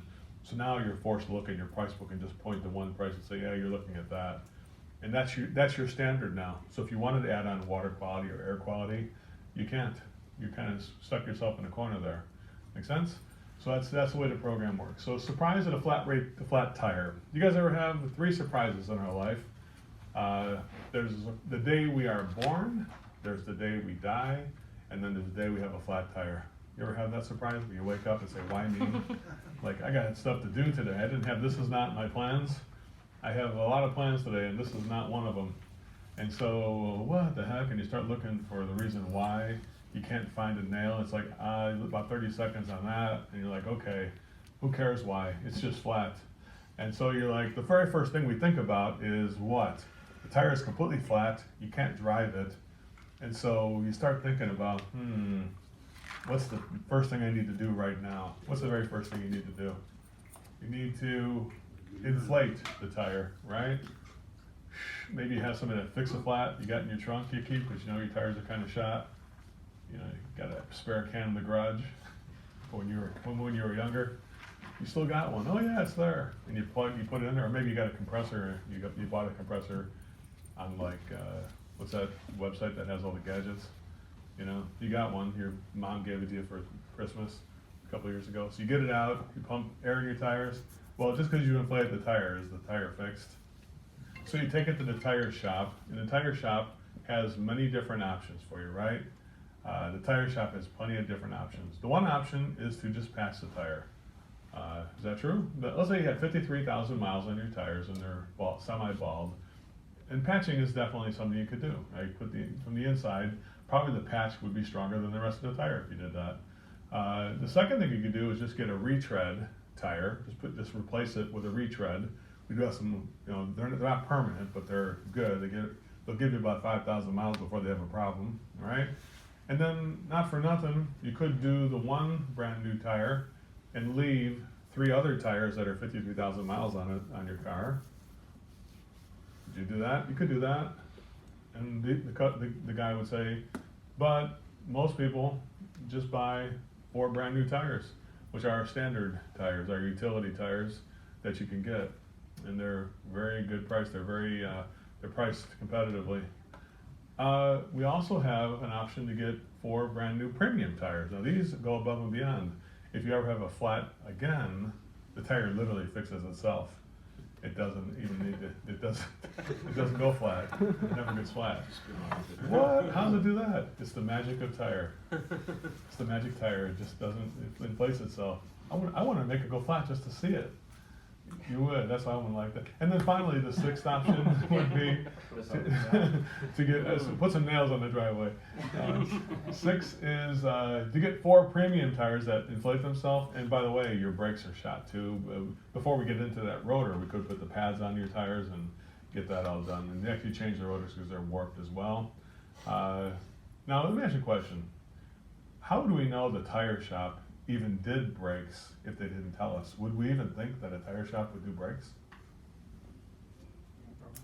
Maybe an oil change, we could do it. Would we even think they would do it? Well, if they didn't tell us they had that service, how would they ever know? And we'd be looking for, like, I gotta get the brakes done. Well, you're probably thinking about the tires getting fixed. If they didn't bring up the brakes, you'd probably be thinking about the brakes getting done too. Like, yeah, I got 53,000 miles on the tire, because I get the wake-up call. I mean, if the tires are going bad, the brakes are probably going to need to be replaced. And I got to find another mechanic and take off another day of work, right? So is it not better for the customer to anticipate they may need the brakes, even though I wasn't asked to do it? What do you think of that? You ever work with somebody at your business who only does things when you ask them to do it? What's it like to work with a guy like that? It takes it takes twice the amount of effort or even 3 times the amount of effort because you got to think about your job and you got to think about what he's got doing his job, right? That kind of person sucks to work with them. So just like now, if you look at these options here, would you ever get mad at a tire shop or get angry saying that they're trying to take advantage of you or say that this is a ripoff? I mean, the top option is going to be like $4,600 for those tires. Inflate them self tires with a new brake job and things like that. The bottom option is probably like $89 to patch a tire and reinflate it, and heck, I'll even rotate the tires for you for free. So what do you think on that? If you saw all those options, would you think that you're being taken advantage of, or that this is something that's unethical or immoral in any way? So if you wouldn't think it's unethical or immoral from a standpoint of what a tire shop would do, well, I know you don't work at a tire shop, but in a way you work at the equivalent of a tire shop when it comes to heating and air conditioning by putting a new furnace in, or by fixing plumbing or heating and air conditioning repairs, right? In a way, you're like that shop when people have it's always a surprise when your service happens too. Like, my drains were working yesterday and now they're not working today. Oh, hell, I'm the CEO of a major Fortune 500 company, and now I gotta deal with this stupid ass plumber who's coming on my house? Oh, snap, can I have my people on it? Well, this is your house, dude. What kind of people you want to bring into your house to deal with other people? None. All right, so have a seat, Charlie. I don't care if you're the Vice President of the United States or the President. If you got no heat in your house, this is the most important thing going on right now. And so when this happens, it's always like, well, how am I going to do this? And so, well, there's a premium mid-range economy way of doing it. That's what you have to inform people. Not just one way of doing it. And even if you're tempted to just go to the one way, have you ever been tempted to say, maybe I shouldn't do the options? He only wants the cheapest thing. He already told me that. Well, it doesn't make a difference what somebody says they want to do. I say, well, but he only says he wants the cheapest one because he hasn't heard the benefits of the better one. That's the reason why he thinks he wants the cheapest one, because he hasn't heard it yet. So how would he know that he doesn't want it? Like, if I haven't shown him what it is, I've heard plenty of times where people say, I don't want to spend more than this, X. I've only figured about $5,000 for this or whatever. And I say, okay, I'll take that into consideration. And I have everything is over 5,000 still on my option sheet. And then I'll just say, well, I took into consideration what you said about the $5,000 for the new air conditioning and heating system, or for that drain renovation to do the thing. Well, I can tell you right now, we'd only be able to do the sewer system relining at the price point would be over 5,000 for everything. I've already worked up all the options. I got them right here on my computer. They're right here in front of me. But I don't want to show them to you at this point. I think we should stop the call if $5,000 is as high as you can go. We could jet it out and flush the leaves out and cut the roots off for like $1,800 or whatnot. So we could do that. But if you wanted to only 5,000, we probably should just stop at this point. Now, if you were willing to entertain something where we had a monthly payment as opposed to spending even 5,000, and I could find a way where the monthly payment would actually be less money than taking off work and having to have the sewer pipe collapse and things like that, well, what would happen then? Yeah, we just get it done then. Okay, are you sure? Because I don't want to push my services onto you. No, we want to get it done. See how that kind of works? I'm always working that end of the spectrum. So how many times do I do that, would you say, in a call? If I'm doing estimates, you guys do estimates over here together? Mm-hmm. Yeah, so if you're doing estimates, I can't imagine there'd be a call where I didn't do that at least 5 times. Yeah, just email the proposal to me. Well, actually, we do better than that. What do? We just set an appointment to come back and get the final answer. Yeah, I'll just give you a call when I'm ready. Well, that would be bad customer service if you asked me to do that. And so I won't participate in bad customer service. So if you don't want to make another appointment, now I am going to give you my cell phone number to cancel or reschedule if you want to. Matter of fact, you can cancel right now if you want to. On the other hand, if you were still going to keep us in the running, we'd have to make an appointment there. So should we stop or continue at this point? No, I like what you have to say. All right, so what's a good appointment for us to make? You can always cancel if you want to or reschedule. Okay, let's make the appointment then. See what I'm saying there, guys? So this is what this is what people who are killing it out there every single day. There are guys who are doing. One guy did 9 million last year doing this program. There are over 500 people that do over $5 million a year in this program. There's over 4,000 people taking the training, right? The vast majority have gone on to do over $1 million. Like a normal service tech easily could do 20,000 a week with this, very easily. You know, so if you're at that minimum standard of 20,000 a week, you're gonna have to be putting your big boy pants on and letting people know that we have a certain way of doing it, and that way works every single time, just like at Starbucks. You know, even if you want the coffee right now, it's easy. I could just pour it for you, and I have the cups right here and everything. But there's a certain way we do things, and you have to honor that way of doing it. Make sense? And that's what this program's about. So, pure motive values. Go to this page here. There's 6 pure motive values. Turn the page to the next page here. Number 1, value. Pure motive values. Number 1, just write down: are you a window or are you a door? So a window shows people the possibilities. A door stands in the way of possibilities. So I would never ask you, I would never say, why didn't you sell more on that call? But what I would ask is, why were you being a door? You put the water heater in, why were you not a window that also put down water purification for the customer? Or if you had a rural situation, why didn't we do water softening on that call? They said they didn't want it. Well, how would they know they didn't want it unless we put it down? I mean, if you don't put it down and show them the benefits, how would they know they want that or not? I'd say, where is the Wi-Fi connected shut-off valve for the house if you're doing water heating system too? Why would they need that? Well, because it monitors the water. The house is 50 years old. Wouldn't it be nice if the customer was alerted that their house is being damaged because of a pinhole leak in the house? I'd be anticipating their needs, right? Why didn't you put that down at least? So there's certain things that are just like I do every call. Like if I have a faucet that's going bad, you're gonna see water purification. If I go to the main shutoff valve and they have a gate valve on it, they're gonna see a Wi-Fi connected shutoff valve for the premium option. And the mid-range option is gonna be a ball valve for the replacement of that main shutoff valve every single time. And then we're gonna also do premium option, every single faucet in the house too, if it's 50 years old. Because if the one's going bad, it's just telling me that the rest is gonna go bad too. If somebody calls me looking for just the outside condensing unit to get replaced as a guy who does sales, I say, that's nice, it's a good starter package. But we're also gonna show you the premium option, which is doing both. We have 2 systems in the house, both of them are gonna get options. And they're gonna have the premium variable output. So who knows, maybe we'd get rid of all the duct work in the house and just do ductless mini splits. That's the most premium way of doing it, where everybody can have their own air conditioning system right in their own room, right? So there's a premium way of doing it. Why don't we show people what the premium way is? Oh my God, that's gonna cost a lot. Well, you know what? I always say money is not my master. Make sense? So am I a door or a window? Write this down. Money is not my master. I don't worry about the money part of it.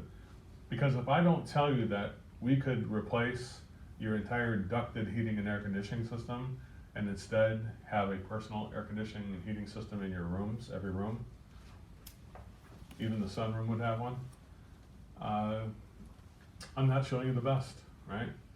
And I will show you the condensing unit too. I would have to tell you, if I did a condensing unit with the old line set and stuff like that, I can't take any accountability for it operating. I can tell you right now, I would not be able to take any responsibility whether I can't say it's gonna work or not, because we're taking old technology and mixing with new technology. Most likely it won't work. I can tell you, I may even refuse to do it if it's so poor and pathetic. I won't even do it. I'll put the price down, but I tell you right now, I wouldn't even do it. Make sense? So if somebody said, can I buy my own unit online? Yeah, I put a price down for it. I just say I can't do it for you though. We have to call somebody else, but that's the price they should charge you to do it the right way. I give you a price on it, just that I wouldn't do the job. So I put down many times options that I wouldn't do, but I still put it on the option sheet anyway, because I'm like, well, you asked me for the price, let me give you the price. You know, can't we do it for 5,000? Yeah, 5,000. Be having somebody dig up your front yard and taking the walls apart and doing a lot of stuff like that without a clean out. That'd be a way of doing it, right? So are you a window or not a door? Well, I feel like I'm a window that shows people the possibilities. I wouldn't if I coach you, I'm never going to ask why didn't you sell more, but I am going to ask you why didn't you let people know what we could do for them.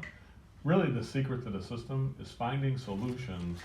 If you have a solution deficit, where you don't know some of the solutions, like if you're a plumber who didn't know there was a Wi-Fi connected water shutoff valve that would alert people on their cell phone of the different leaks in their house, it will tell you if the toilet's leaking or a pinhole leak is happening. It literally tells you what kind of leak it is based on the rate of leaking. It doesn't tell you the location because doesn't have sonar, but it does tell you that there's a leak, right? If you're a plumber who didn't know that was available, well, that's on you. I mean, if the woman at the plumbing showroom knows more than you do about plumbing fixtures, there's something wrong with that. You know, maybe you should go spend a day with that woman at the plumbing showroom at Ferguson's so you know what they have out there, right? If you're an air conditioning guy and the consumer is telling you about a solution that you have no idea about, it's a signal that you are a deficit when it comes to your own solutions. The consumer literally knows more than you do about it. You're so busy doing your job, you didn't know they invented new things and new ways of doing it. Make sense?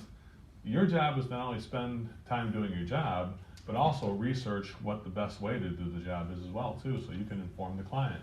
Your job is to inform the client, not their job to inform you, right? So number one, are you a window or a door? Number two, the first thing we're gonna offer people is what's the highest level of quality, the range of quality and reliability solutions, right? So I'm gonna give you a range from the best quality to the cheapest quality. Like for instance, on a faucet, a cartridge on a faucet would be the cheapest thing we could do, right? That'd be how reliable would it be to take a brand new 2019 cartridge and put it into a faucet that was made in 1968? That'd be reliable. Could I give it 5-year warranty on that cartridge? It'd be pretty stupid if you did. You'd be the guy who everybody has to apologize for if you did that. So, you know, if I wanted to give a better warranty, instead of a cartridge, what would I have to do to make it more higher quality? Buy a repair. Just do a faucet. Just take the same faucet they had before, but get an updated one and put that up. That'd be a little bit better because now it's new, 2019 faucet with a new cartridge in it, and now everything's brand new, right? Now, am I gonna take those braided connectors or that copper connector that's from 1968 and put it onto that brand new faucet? What would be more quality and better reliability? New connectors and new shutoff valve? That would all be brand new, right? Well, now so with the first three options, cartridge, faucet with risers and shutoff, right? If I only did 3 options, I'd be still doing pretty good. But there's more, there's more, as they say in the infomercial business, right? Because I could just do the faucet here, but if I'm gonna do one here in this kitchen, well, there's other faucets in the bathrooms and they're the same age. So I should start to do other like maybe just do the lavatory faucets too, right? And then also include the shutoffs and risers as well there too. If I'm doing that, well, the old tub faucets are still in place. I just keep doing that, another faucet job, right? And do all the faucets in the house like that. All the water delivery systems in the house, even the B-box could get replaced, and everything that we have a distribution system, the outdoor lawn faucets, and it will all get replaced at this point. That'd be your platinum option for a repair on a cartridge and a faucet. You know, 2 premium, 2 mid-range, 2 economy. This way, if something leaks, because here's what's gonna happen, guys. If you replace just the one faucet in that kitchen and you didn't tell people that the lab faucets were gonna go bad too, they're gonna say, well, why didn't Ron tell me that? He was just here for like an hour changing you think he would have mentioned that at least to me. So what is the customer thinking about you when you don't mention these things to them or don't bring them up? Or don't write them down? Don't know or don't care. Either they think that they're too busy for the customer and you didn't have time for me. I wasn't important enough for him. He had more important things to do than me. Does that add value to people? That's the opposite of adding value. You see what I'm saying there? Or that you just didn't know, you were ignorant and didn't know there was a way to do it where I could have another faucet in my house like that, right? So you start thinking about it, you start saying, how did anybody ever do their job before other than this way of doing it? You know, that's why I am preaching this thing from the highest mountain. Because you start thinking about it, you know, how could you do any job without doing it the way we're doing it now? You'd be at a customer service deficit if you weren't doing it. So being a window, not a door, means, number one, a window to a range of quality and reliability from the premium all the way down to the economy. Number two, we also say, what are some of the best safety and health choices that I can provide people? Would you say that plumbers are part of the health of the nation here? Would you agree with that? Does heating and air conditioning have the air that we breathe, the humidity levels, the temperatures, the air quality? How does that affect our health? Would you say? Can we impact the safety of a customer? Well, then let's show the range of safety. Wi-Fi connected carbon monoxide and fire alarms with Wi-Fi connected, temperature monitoring systems, so you know when the system's not working right or if it needs service, right? You could also say, where's the 10 years of pads and filters if you sold me an air cleaner? Or if you're gonna sell me that water softener, where's the 10 years of salt delivery? You expect me to go to the hardware store and get my own salt? You just gave me a job to do for a customer? Great customer service doesn't mean giving your customer a job. It means doing the job for them. So if I'm gonna sell you a softener, I need to show you the premium option, which would also include 10 years of salt delivery. And I'll even have a guy come out here in the very premium one, he'll actually put the stuff in there 4 times a year and put the salt in the brine tank for you for 4 times a year. It's like, what? Who would ever want that? Well, only everybody. Because nobody likes to lug those salt bags around, not even you. And you do it. Number 3, customer service, which that leads us right into customer service choices, right? Customer service choices are anticipating, so write this down. Customer service means to anticipate the needs of a customer, not to do what's needed. Remember I said before, guys, you don't have to go any further than your own wife. Because if you ever heard your wife say something like, why do I have to tell you to put those clothes in the hamper? Why do I have to tell you to do the dishes? Why do I have to tell you to order dinner tonight? Because we know nobody makes dinner anymore. Days are gone, right? What? Somebody makes dinner still? Anyway, why do I have to tell you this? So your wife is literally telling you that you do crappy service as a husband, Why I gotta tell you to do this, change oil in the car? I shouldn't have to tell you this. It's something you should anticipate what the family needs.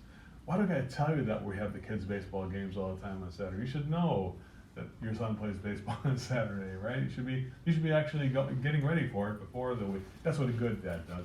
He gets the son pumped up and gets him prepared, right? Number 4, customized, relevant. So here's a big one here, guys. So not only do we have to make the best quality, the range of quality and reliability, the best safety and health, and the best range of customer service that goes from 10 years down to no service at the bottom option, we also have to go to making sure that the options are customized for the family. So if I'm going to do the water quality, it has to be like, this is the Platinum Plus, let's make Janet healthy water purification renovation. I did this for you because when you told me you had eczema and that your skin was always getting damaged from the hard water, I want to make sure that the water was safe and healthy for you and your family. That's why I did that for you. We also did the 10 years of filters for you, John, because I don't want you having to climb up in that attic.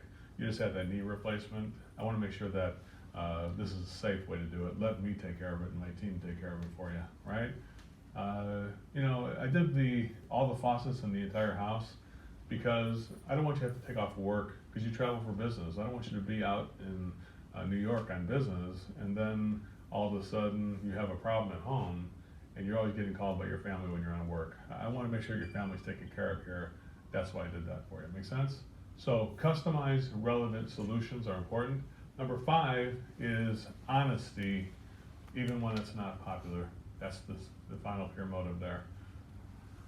What does honesty, even when it's not popular, mean? Well, it means that when somebody tries to get me to go the wrong direction, I'm not going to go the wrong direction. So if I only go the right direction, I've eliminated the possibility of doing the job wrong. Make sense? So if somebody says, yeah, present the solutions to me, and I'll tell my wife what you said, I would say, actually, I can do better than that. What's better than that? Well, what would be better than that would be me communicating directly with you and Laura together, letting me tell her and you together what the solutions would be. That'd be the better way of doing it. And that's how I wanna do it. That's how we're gonna do it. And if the customer says, so you have to do it that way? I say, well, no, you don't have to do it that way. Only if I participate, then we have to do it that way. If you don't want me to participate, we could just stop the call and call a different plumber who would do it the other way. You know, but we're gonna go ahead and present it to you and Laura together. Now, she could be on the phone if she wants to be. She can be here if she wants to be. We could do a Zoom meeting, video on her phone. Anything she wants to do, but she has to have access to the information. It's actually illegal to upgrade this home without her knowing what we're doing. So we've got to make sure it's done the right way. What everybody else is doing, they're just emailing it to me. And I say, well, see, that's where we're different. We do better than email. Like, what's going to happen when the company has a warranty? Just going to email a service guy out here to take care of it? Going to have a real service guy to take care of it, because we still believe in real service. So, so should we stop the call or should we continue? Do you have that one? I'm gonna use that one. You have to use that one? It's like, can you email it to me? Well, what's gonna happen is a problem with the job. Well, am I gonna email a person out here? We're gonna actually use a real person out here. I could fax somebody, it'll come out a little flat. What's a fax machine? What's a fax? We know what a fax even is? Younger people are like, what are you talking about? It's a thing that makes a strange noise on your phone. So anyway, yeah, so honesty, even when it's not, this is the hardest thing of all, guys. The hardest of all. Like, you would think a word like honesty, that's easy to do, right? Well, here's what I mean by honesty. I mean, if I'm thinking something in my brain right now when I'm with a customer, I need to be able to communicate that in a kind and gentle way so they realize that we're not gonna do it the way they want to do it. You know what I'm saying? But there's that conflict that's happening on the call right now. Yeah, right now I'm really busy. Just write up the options, put them on the kitchen table, I'll call you back when I'm ready. How many times have you heard that before? Probably number one. I say, well, John, before we do that, let me explain something to you. I'm gonna need to get your contact number. I don't mind if we do it on the phone. If you can't be here, I can respect that. But I'm gonna need to speak with you directly when I communicate these solutions with you. So if you're just gonna, or I could do, another thing I can do, if you're busy today, I can go ahead and diagnose it while I'm here, take a look at everything, and then we can set up another date to come back, or I could just call you on the phone directly. We do it on the phone. So what would you like to do? Well, can't you just leave it on the kitchen table and I'll look at it? John, there's gonna be we're gonna look at the whole system. I'm gonna provide you a full report, and then I'm gonna give you some premium mid-range economy options. Yeah, but it's just the cartridge. I know what the problem is. Yeah, you may think that, but here's the problem. If I only look at the cartridge, then you're asking me to take, I'm gonna be fully accountable. I have a license in the state of Illinois in your case, right? I'm a licensed plumber, a journeyman plumber, and I literally could lose my license if I don't look at the whole system every time. Because if there's something that was happening in this house and I didn't notice it, I'm gonna be on a stand in a court of law explaining why I didn't see that. And that's just not gonna happen. So, should we stop the call, or should we continue it knowing that that's how we do business? And people are like, so that's how you do business? Yep, for over, how many years has Beth Gear been around for? Almost 30, I think. 30 years, for over 30 years we've been doing it that way. Is that wrong to care so much about our clients? No, I guess you know what you're doing. All right, so what should we do? Just do it that way. Yeah, do it your way then. I'll just stay here, I'll just call my office and I need more time. That's a good choice. I'm glad you can do that. You know, see, there's no problem with that, guys. Like, who's number one? You're number one right now. You know what I'm saying? This is a big thing we're doing. We're changing like a comfort system in somebody's home for these guys over here. That's a hell of a big job. You know, it's the lungs of your home, the air that you breathe. I believe that you should have all the information, equal access to the information. I don't believe we should shortcut this process. If we do, that's what every other plumber does. You're right. And be prepared when they say, well, other guys are doing it that way. I say, you know what? I was told that, my mom always told me that don't follow what the other kids do. That's why I do things this way. You know, just because the other kids smoke dope or the other kids do drugs, I just didn't follow that path, you know? You know, plenty of other kids do things the wrong way, you know, but I just do it this way instead. So I'm the kid who didn't go the wrong direction, I just did the right direction. You know what I'm saying, again? So your commitment to these values is going to be the key to your success. If you're not committed, it's real easy to see. Because I'm gonna say, where's your option sheet? You're like, I didn't write any down. I'd be like, well, then you're not committed to the pure motive values, because right at the beginning, we're gonna put them in writing. Number two, I'm gonna say, where's the customer's name in your top option? I don't see anything there. I just didn't put their name in it. I felt funny doing that. Yeah, you know why you felt funny doing that? Yeah, why? Because you didn't even know the customer. You didn't barely talk to them at all. You need to communicate with people. That's why you felt funny about it.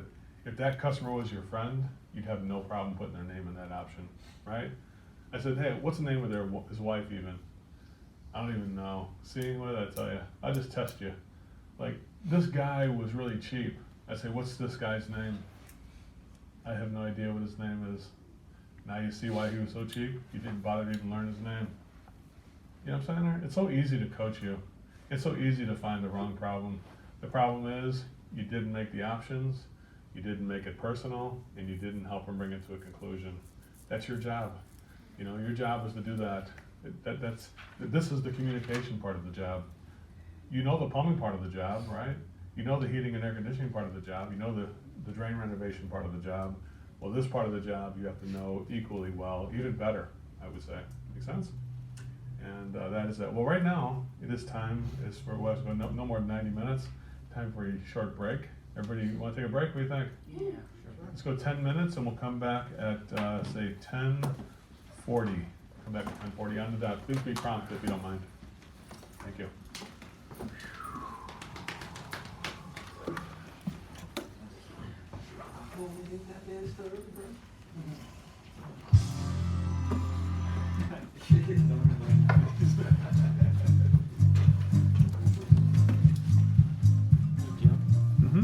I'm just curious. You were talking about how when a customer's like, "Oh, I'm not going to spend more than," or "I want a good deal" or something, and then you're like, "What do you mean by a good deal?" How you customer service, blah blah blah, this and that. That's something that we can provide.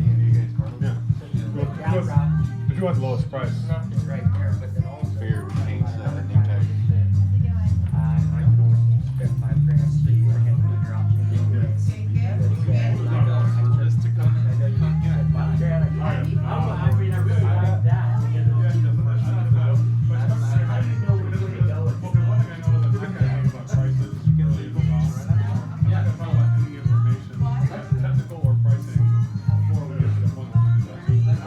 The time when we have some problems with the lunch too. You tell me I only got 5,000 hours the very first thing. I say, well, okay, well, I think that we should get started to that. So, right, there's like, what if there's more than 5,000? I mean, Crap, they suck. what if we're I would do is say, well, you know what, I should do, I'll tell you, if I could find a way to make it work where you can take some payments of less than 5,000, yeah, we just do that then. So there's a lot of ways I can explore that. We'll talk more about some of the facilities. The real specific stuff, we're gonna get into.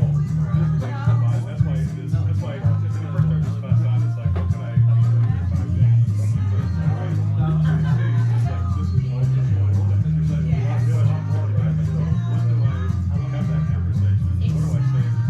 One thing I say right now is probably the opposite. People just have to, so just think about what's normal.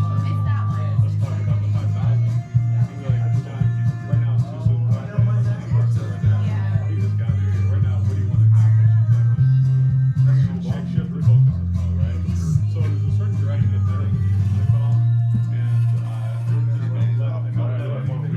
I'm excited. kick it off. I'm excited. And then I still take into consideration certain things I'm starting. Yeah. Because I do have that yellow light I call it. That's not worried about the 5,000. Was that? Guys, I know my share. No, that was my chair. 5,000. You just want to have it for like 3,000 or 9,000. And so I'm guessing I gotta be able to have that conversation. But the most powerful thing to have that conversation is you have to think about the prices and spend an hour and a half every time. And now it's like, how would you stop small? 5,000. And that's why I love this, because I used to have a buddy who was one of the best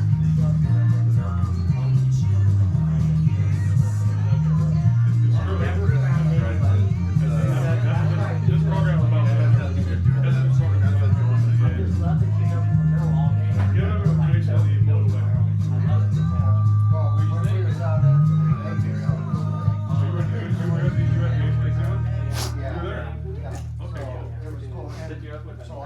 this just to see. Just so I can see. So now that I'm here, I'm like, You need it. like I'm here, I'm like, man, I don't want to stay out. I want to go out there. Right? You might go by the desk. I want to go tell people no, because how many times, even I saw it in the other video, you're talking about being in the house, doing a checkup, and you're asking the personal question, hey, you ever have a problem with dust in this house? Yeah. Like, oh yeah, well, why didn't you ever do anything about it? Why You know, that one? did you choose not to get anything with that? Yeah. Is there a reason why you chose not to get the air quality in the house? Yeah. Why did you guys choose not to get that? Yeah. I didn't choose shit. Well, what can I do? And so you get super popular mechanics, you're like, well, I'm here to do the checkup, so I'm not going to talk about that. I was like, yeah! I mean, because as a technician, everything I know, someone gives you a green light and you're all over it, and it's like, it's so bad. Like you guys give me one of those Wi-Fi thermostats, and I'm like, why would you want one of those? It's like, you guys still take those water heaters? That's a big move. Why would you want that? Yeah. Like, well, because my current water heater sucks. He's selling the job. So the idea is, how can I get the client to sell the job? Because the truth is, most people are awful salespeople. We're not wired that way. We're wired to get the work done. We're wired to use our hands, right? But unfortunately, we have to be using our mind too. But we want to get the work. You know, that's what I would like. If it'll fall, I would always default on. Like I would just fix stuff first, just to make sure I do what I was doing. Because my lack of confidence, I felt like I had to fix it to show myself that the capacity would work or whatever type of thing, or get the furnace in and make sure there's something that's done. Look at the keyboard from here, and put that done. So I always keep it limited for people, and then of course, after everything was in, but then I was locked. I was trapped. I was the minimum myself. I couldn't get. I was in all kind of. I'll tell you a story when I was in debt, pretty severe debt back in the early '90s, and that's when I realized I had this problem figured out. No way I would ever get out of debt. Got crazy for the rest of my life. I did, getting better now. So thank goodness I figured it out. So I made more. I made more money. Yeah, right. Yeah. And I made more money the last 5 years than I had in the entire 5 years before this. So it just shows you, it keeps building like that too. That's what I want to hear because You guys, I've been here for the last 30 going. beat your head against the wall. This is an easy way, Charlie. That's what I'm all about. Yes, sir. Well, look here, brother. Yeah, you should talk to him. You didn't say anything. You already seen brother last. That's okay. Glad you had a chance to connect with him.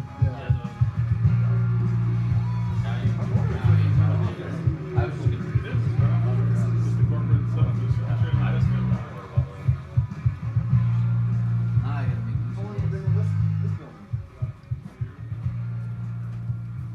Pretty sweet. So I was gonna say, like, doing the real estate, people, it sounds like he was saying, go over the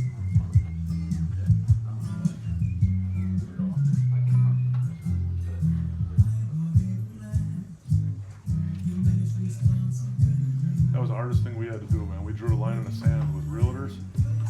We can't get in front of the customers. We can't talk to the buyer, the seller, and the realtor at the same time. We won't pass the information on. Yeah. We'll walk away from the job. And since we've been doing that for like the past 3 months, we can have more sales. No, I had one that he got a hold of the homeowner. They were going to be with me. He said, "Oh, they're really busy."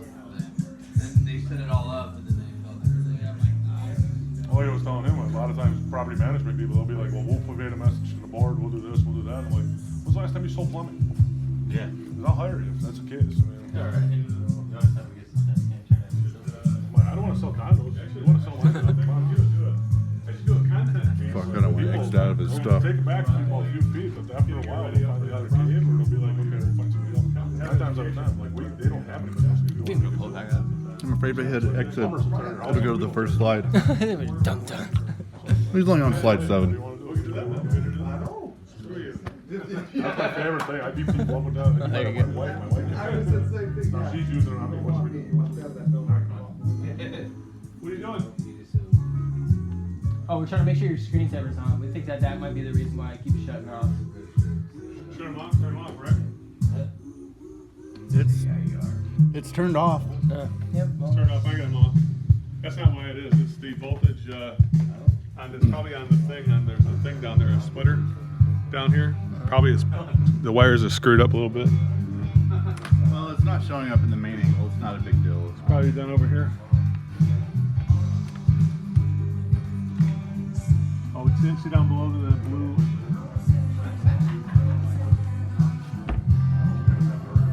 Right here. No deal.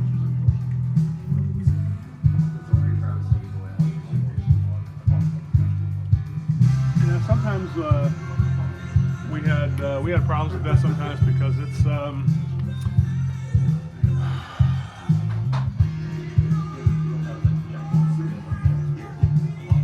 because it's the voltage is going so long, the wires are so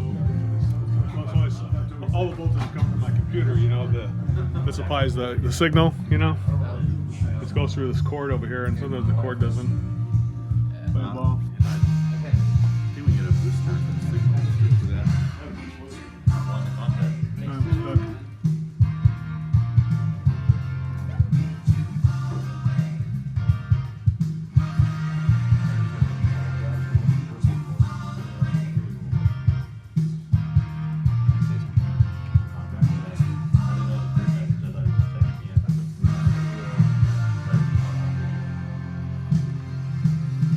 I messed you up with that joke.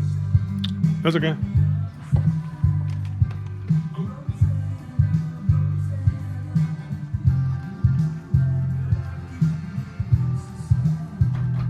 We think, Ryan, you have a good week here, I guess, huh? Some of our earthquakes have been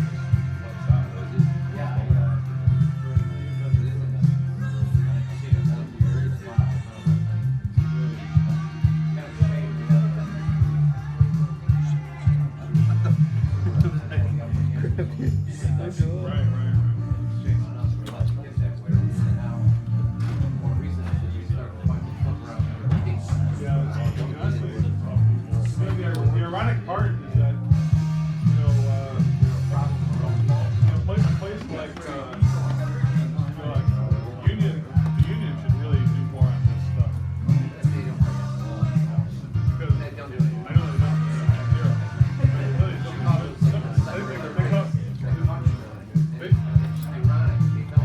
They call it soft skills. You know what I'm saying? If you're soft, why are you so hard?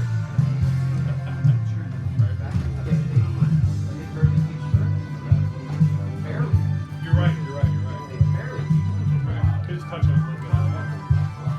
Yeah, when I was in Lake County, my dad's a union holder.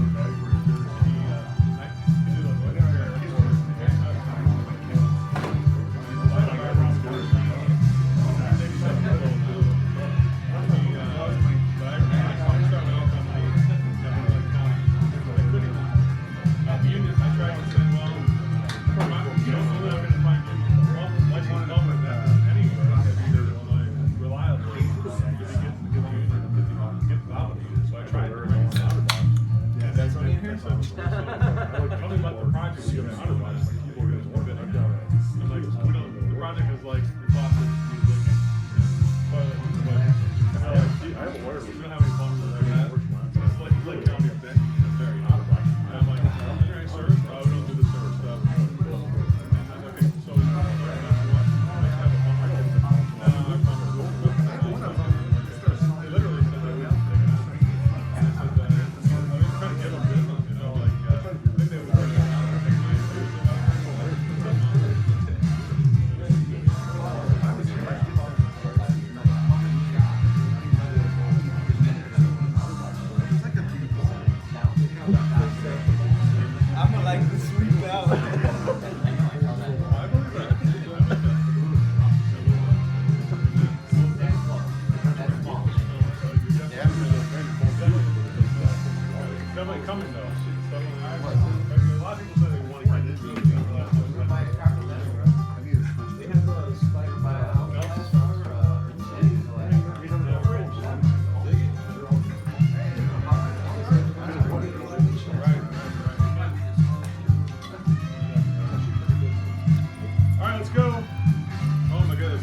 Overtime. I said be prompt, didn't I?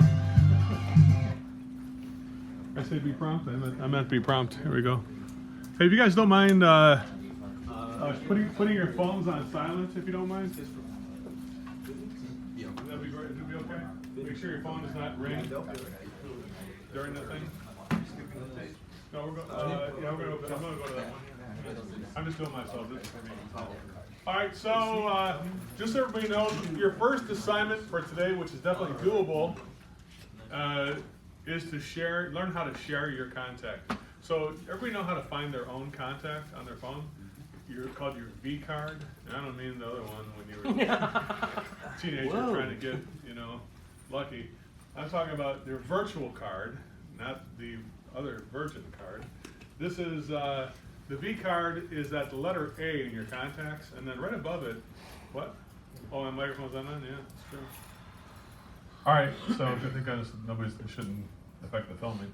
So the letter A in your contacts, and right above it is your name. Click on your name, and then scroll down, and you'll say share the contact, and you can share that contact. So here's my cell phone number. Everybody here, for the next 5 weeks, you get this week and the next 4 weeks. This is personal, concentrated coaching and training you get. So like I said, I'll be your personal concierge, right? So if you need my help, that's the phone number to call. And you don't have to call the red tape. You can call the office number if you want to. You'll have a pleasant voice like Adia, or even Chris will help you at this point. But even better, I can help you directly if it's something I can do. If it's something something that's more complicated, I'll probably give it to Chris or Adia. That's something more tech related. But if it's something that is the service of going out, if you got a presentation coming up, you want to run it by me, you want to evaluate a crash and burn scenario that happened, I'm your man. I'll do it with you. So do me a favor at lunchtime, we'll have lunch at around 12 o'clock. Please do me a favor and share your contact with me before the end of the day, okay? So I make sure everybody's contact is on my phone. In case you need me this week for anything, if you want to tell me you got in trouble or you got to get bailed out of jail, then I'll tell your boss to come and get you out. But I'll be happy to call your wife and tell her you got in jail somehow. Or your mom. Your mom. Some of you guys got moms, live with the moms. So, good stuff here, huh? I'm at your service, your personal communication concierge. All right, so right on the wall, you see some things over there, some signs over there. Those signs are there for your enjoyment, and there's enough for everybody, 2, 4, 6, 8, 10, 12, 14. Yes, enough for everybody, I believe. So 14 different places. Just write your name in one of those areas. And what we're going to do throughout the week is I want you to be able to think about the things that you want from this class. So everybody came to the class investing a week of your time. You're going to listen to me for well over 40 hours this week, which is longer than you listen to your own wife or your girlfriend ever. You give her probably 10 minutes and say, watch TV again, and watch CNN on a loop or something like that. Or some of you guys, the Fox News on a loop. So with that being said, what is it you came here for? So here's what we're going to do. I'm going to use the Harvard University method to determine who the table leader should be. And that's put your fingers in the air like this, everybody. Put your phones down momentarily. Put your fingers in the air and then rotate it in a circle such as this. Now point to the leader of your table right now. Point to them. Who do you vote for? You got a point. You got 2 votes, I think. Right there. Who's leader of the table here? Ralph was leader over here. Who's leader over here? Thanks, guys. All roads lead to you, I guess. You're a leader. I'm sorry. Could you turn your tag around? Ryan. Thank you, Ryan. Who's over here? Ron leads the table over here. That's okay. Just so you know, the leaders can always screw off and delegate. That's always the best thing to do. That's what being a leader means. It means to have other people do the work, facilitate the work of other people. But the leader is responsible for giving us the information. Tomorrow we'll have a different table leader, so don't worry. Your chance at leadership will come. So don't be too hard on your leader, since tomorrow you'll be leading the table as well, and so the next day you'll be leading it again. Somebody else will be leading it again. So you guys came here this week. Real quick, let's have just a small discussion on what it is that we came here. There's some things I put up there on the screen, or you can see it on your worksheet there. Some things that other people have said. But what's the one thing that you came here for, or 1 or 2 or 3 things you came here for, that you want to leave after spending an entire week with me, what the things you want to accomplish for yourself and your family, right? What do you want to do, be, or have that's different than you, at the end of the week than you got before you started the week off? Go ahead and have that discussion for about a minute and a half, and we'll go ahead and continue that. Well, honestly, I really came here thinking that I just wanted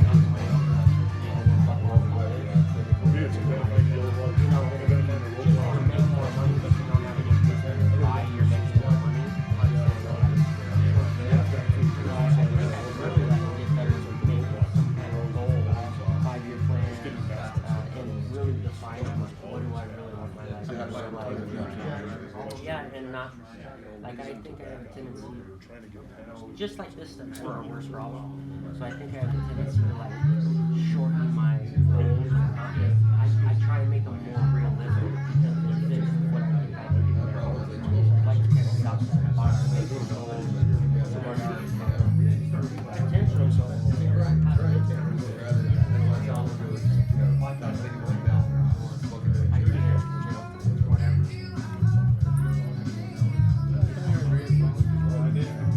Ultimately, it came here to get better at talking to I mean, personally, I'm still new, so I kind of want to elevate my company to a higher standard, what they want it to be, and kind of not a lot of kind of hiring or people still going to school. The fact that they hired me, I started off driving my car, and all the other maintenance, as a way to reimburse them. I want to elevate it, and I want to be able to sell myself as a premium service. And I do enjoy it. I enjoy working in these tractors. You say like defining your why, right? Making money. Why you're doing it. So defining that why.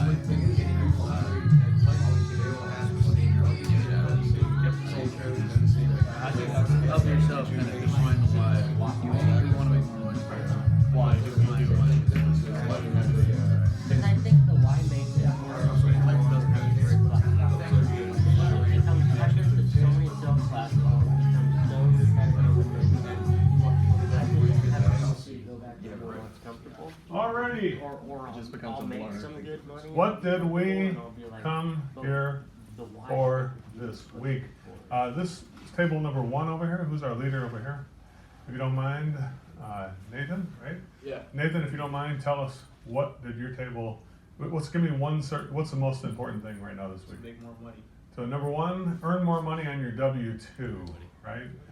For yourself personally, if you own a company, that's true too. Not just make more money for the employees, but you know it's not sustainable to make money as an employee if the company's not making money too, right? So it's everybody's responsibility to make sure that we're making a profit, because the owner doesn't make sense for him to keep working if we're not making a profit. Make sense? So if you see things that may not be profitable, we should have a certain goal to say, well, the company's got to make more money to make sure that we're earning a nice profit.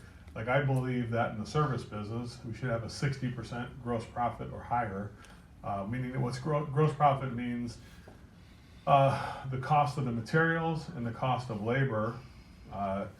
You minus that from the total sale, and then the 60% of it should be called gross profit. And then you still have to pay your overhead and taxes and insurance from that gross profit. But you know, we need to make 60% on every job so that we can take 40% and use it for insurance and office staff and building and gasoline and things like that. And then if everything goes really perfectly right, it's 20% net profit would be great after taxes. So this way, and wouldn't it be fair that the owner puts all of the skin in the game and puts his name on all the signatures and takes all the risk that he should make 20% for his effort? You know, if it works down to 10%, it's still something. Not 20%, but it's still good. You know, it takes courage to make 20% profit, though. I tell you that, because you're going to have to be a higher price. You're not going to be. If you start figuring it out, you're like, well, it's easy to make 60%. If it was so easy, everybody would be doing it. What percentage of people do you think actually make a 20% net profit after taxes in this business? Do you think, looking at all the contracting businesses in this range of things, How many businesses do you think actually make up to 20% net profit? Net means after we paid the taxes, insurance, everybody, and we make how much profit at the end of it? How much do you think is normal? Less than 5%. Yeah, Yeah, right now the average contractor is about 2.5%. And it's always been between 2.5% and 3%. That's what's always been there. And statistically, every 20% of all contractors who are alive right now will go out of business within 5 years. It's a statistic that take a look at all the people out there, 20% of them won't be around in 5 years, right? So it's very common to fail in this business. You know, look, just if you had yellow page books, you can go back and look if they had, but they don't have them anymore. But the internet never forgets. Go look at the Google and you'll see that 5 years ago, half the companies around aren't there anymore. And what happened to them? They got bought by somebody else or they just went out. Basically, that's it. So making more money is one of the reasons we're here. But ironically, focusing on the money is not going to do it. You know, it's like looking at the scoreboard saying we need to make more, but you don't say the score needs to be different on the scoreboard. So we need to focus on getting a new scoreboard operator. You know, you'd say, like if you're a Chicago Bears fan like I am, you'd say we need new players on the field, not the scoreboard. We don't even give the scoreboard operator a second thought, right? We don't even think of who he is. We just realize that the field is where it is. We have to focus on what's happening on the field, and then the score changes. Same thing with the financial aspect of things.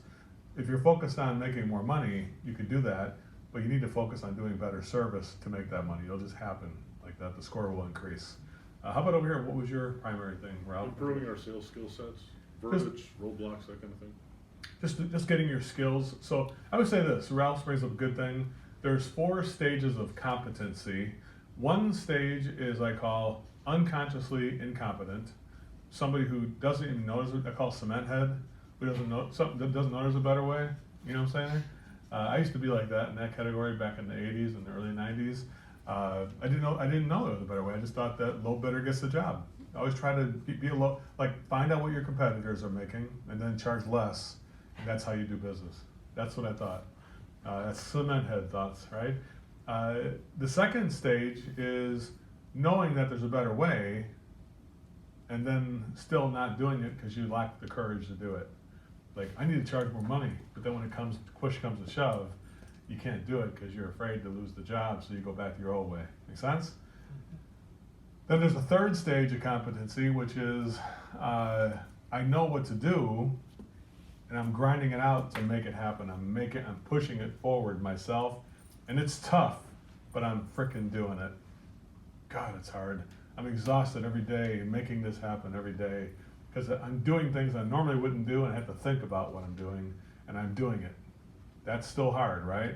And here's the best stage. When you finally hit nirvana, it's called unconscious competence. You don't even know you're doing it right. You're just doing it right. You know, it's like you don't think about what to do. You just do it, you know? I think we all start out like that. Like the first day we got our truck and the boss said, here's the keys. It's your truck now. What? Yeah, you got your tools? My tools? Holy shit, let me see what I got. Damn, I left my pipe wrench at home. Or whatever. Where's my channel locks? I can't use these shitty Sears channel locks. And so whatever it is, you're like, I'm not ready. So you're consciously incompetent, right? Go home and get your tools, maybe go to Johnstone or some Ferguson and buy some better tools. I think I can do this now. You're grinding out, you start doing it right. But there becomes a time where you're just not worried about it anymore. It's like all you're worried about is getting a cup of coffee right now today. You're not worried about what the next call is gonna be, because you know you can do it. You're not worried if it's gonna be, I hope it's not a circuit board. You're like, I don't give a shit if it's a circuit board, I can nail that shit too. You know, whatever it is that you're worried about, you're not worried about it anymore. You're just like, it's just gonna happen. I'm gonna find a solution for people. I'm confident that I can find a solution. I'm confident in the way I communicate with people. You know, if you were to observe me on the job, like, you know, Justin, anybody else in this room actually observed me on the call? Ralph sort of, and Justin did. You know, what you're gonna see is something that's not very remarkable. It's just somebody who's sitting there listening to people, right? And it's like, damn, where's the pizzazz like in the seminar? It's like, dude, I just let the opportunity come. I just let the opportunity. I'm only got the pizzazz to keep you awake. If I did what I did in the call in this seminar, seriously, you would all fall asleep. You'd be like, oh my God, it's the most boring thing I've ever seen. So I'm gonna get some color into this week. Oh, thank goodness, so you can stay awake. But I want you to. There's a thing I want you to be alert to, that when I'm doing something like giving the people the choice between stopping and continuing, because I got a speaker system, because I'm entertaining a group here, it probably sounds a lot more dramatic than it really is when I do it in the cut. Would you agree with that, Justin? Like it sounds like, oh my God, that's profound. And it's like, not really. He just says, I wouldn't want to push our services onto you, John. So you want to stop or you want to continue? It's up to you. I wouldn't. I'm just like that, kind of like, and they're like, no, we want to continue. It's like, are you sure? Because I don't want to push our services.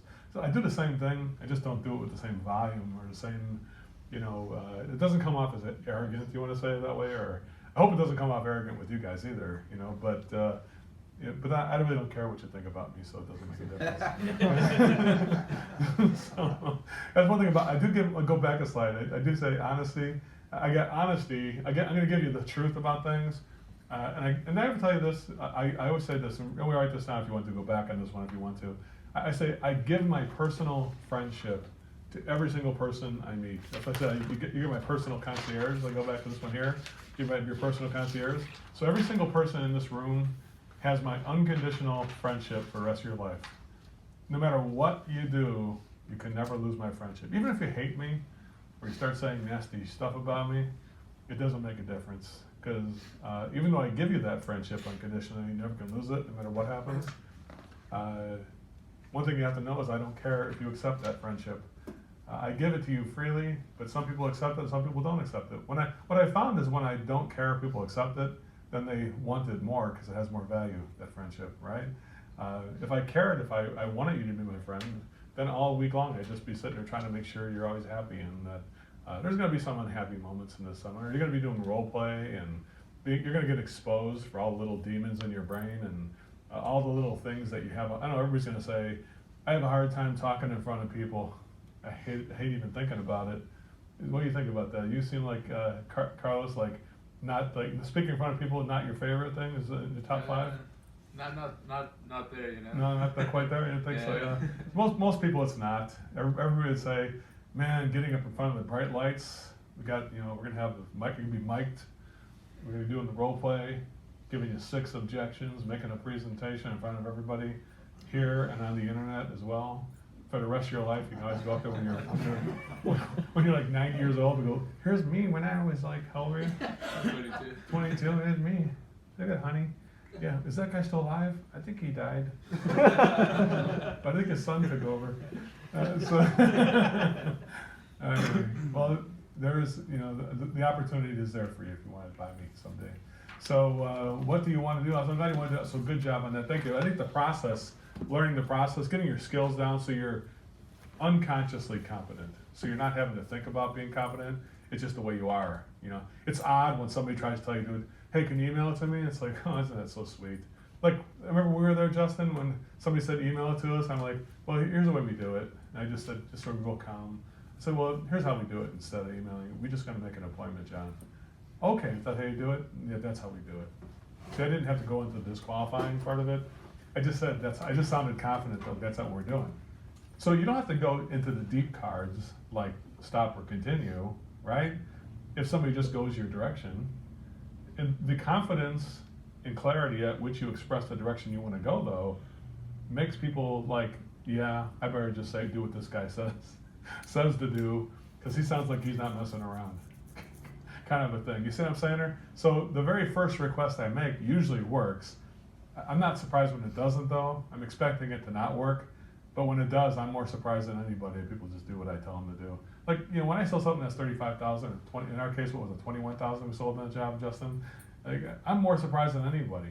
I'm like, we're gonna get objections. And sure enough, she just bought instead. Damn, I was gonna show you my good stuff. We didn't get any objection. Damn, I was gonna show you, but we didn't have to do it. Hate when that happens, don't you? So, help with this table over here. What'd you guys come up with, Ryan? We had make more money, but really define what that means as far as goals and a why. Mm-hmm. What that is. So try to not just make more money, but why. Why are we making more money? Oh, yeah, what would you do if you made more money? One of the biggest things is if you're unprepared to make more money, if I said that a normal HVAC guy in this Los Angeles would make $60,000 or $40,000 to $60,000, would that seem fair? 70,000? Which is like 10 an hour over here in California. Yeah, it's nothing. It's Yeah. like $20 an hour or whatever is hardly anything, right? It would say, but if I said the average HVAC guy would do between 40 and 70, let's say, it'd be normal, right? Which is hardly anything to live in a place like this, right? You gotta live in the desert somewhere. You gotta live in Victorville or something. So, you know, even then, it's still expensive. But, you know, if I said, well, if you wanna make like 300,000, which everybody's certainly capable of doing in this room a year, you have to say, well, what would that mean? How would that impact my life?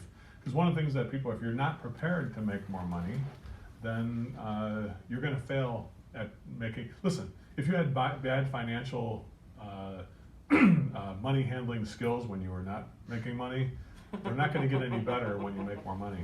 You're just going to go into debt more. So if you're already in debt by like 15,000 when you don't have money, like somehow you didn't have money and you still got 15,000 in debt. How the hell could that happen when you had no money? You're probably going to go at 150,000 in debt when you do have money, because you'll have people give you more credit when you go in. So if you're good at going into debt, you're going to find the perfect system to going into debt, right? So one thing I would say about this is try to find the perfect system for yourself that works. And you got to say, you know, I have to anticipate making more, and what's that going to mean for my family if I do that? How am I going to get, you know, where am I going to spend that money? Because if you don't know what you're going to do to spend that money. That's why I say the next slide, we're going to say get the do, be, and have, so you know what you're going to do. What about this table over here? What did you guys come up with over here? Although, you know, money was certainly near in the conversation, I think another big point was improving dialogue, communication skills. Yeah, just to be able Really to drives this. improve it. What is improving? What does that mean? Maybe more confidence or Confidence and being able to control and keep that conversation on track and in the direction of success. Yeah, on track. Yeah, there's several things unwrapped there, right? So be more confident, stay more on track to where you got to go. Don't get thrown off just based on the whim of a customer, what they say. How secondary things over here? What do you guys come up with? Anything secondary over here, Nathan? Kind of like, communicating better with the customer. I think I heard something about the objections or something like that. Yeah. You know, the barriers or objections. You know, of course, you know, handling the objections will be easier early in the call rather than later in the call. As you can tell, I believe in handling them as soon as possible, as opposed to wasting an hour and a half of people's time and then telling you about it. Timing is important on that aspect of things too, right? Knowing what to do at the right time to do it, that's really a good thing to do there. How about any secondary things over here? You guys have anything wrong? Verbiage for the option sheets. Just The verbiage, yeah. How to get the right words. So how to come up with the right words that are going to sound comfortable for you. I guarantee you will be speaking different words than you normally do. So it's going to be a little awkward when you first do it. Give yourself a little bit of leeway because I'm going to have you speaking different language in a way. It's not the same thing you always said. It's going to be different than what you normally said. You're going to listen differently too. You're going to listen a different way than you listened before. There's going to be like a whole new world that you didn't see that was available that you just didn't. It was right in front of you the whole time before. You just weren't listening, actively listening, both with your eyes, with your ears, to the tone. They're all meaningful, right? And they give you clues as to what you should do, the kind of move you should make, or the kind of words you should say next, right? The interesting thing is that the system is working right now in your current calls. Like this system you're going to learn this week has already been in place your whole life. You didn't realize it. Just that it was being used against you. The customer was using the system on you. The same exact situations that come up where we get to the door, it's like, so what's going on today, John? Right now my air conditioning doesn't work. Okay, let's go take a look at it. So the customer said it doesn't work, but did they tell you what they wanted to get done with it? You just didn't listen. And so what did you go do? You went out to the backyard and start looking at the air conditioning unit. And then they said, well, how much is it going to cost to fix it? And you said, there you go, there's the thing that they said, right? I'm going to tell you, those things are going to happen. The same thing, the customer doesn't have a new script when you get back. They got the same old script they've always used. And that same script, they're still going to use. They're not going to change the customer's script. The only thing we're going to change is the way we respond to that script. Make sense? So it's our response. So the good news is that the system is going to be very familiar because you've already heard what the customer is saying, and that part I'm not gonna change. If you got new things the customer would say, let me know, and I'll tell you what I would say to that too. I can't think of anything new since I've done this for 42 years, and I've got thousands of things I've heard people say to me. Even my current customers calling me up for my services, you know. But I can tell you this, the only thing I can control is what I say to my customer in response. So that's the thing that's gonna change. The customer is not gonna change, and the system is still in place as it was before. The only thing that's gonna change is your response to it. So the good news is you don't gotta do anything more, because the system will come to you. The customer is going to say, I hope you're better than the last plumber I had. That guy sucked. And you're gonna say either one of two things. Really? What happened? Which is my way of doing it. Or you're gonna say your way.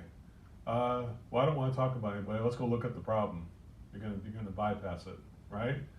The customer is gonna mention, you should hear how I heard about your company. Yeah, right now I'm working on the water heater. Yeah, tell me later, or whatever. You're not gonna listen to it, you know what I'm saying? They're gonna say, I hope you don't I hope this doesn't cost a lot of money because I don't got much money. Instead of saying, well, you got two choices. Instead of saying that, you could say, well, let's go look and see what we can do to find a cheap way to fix it.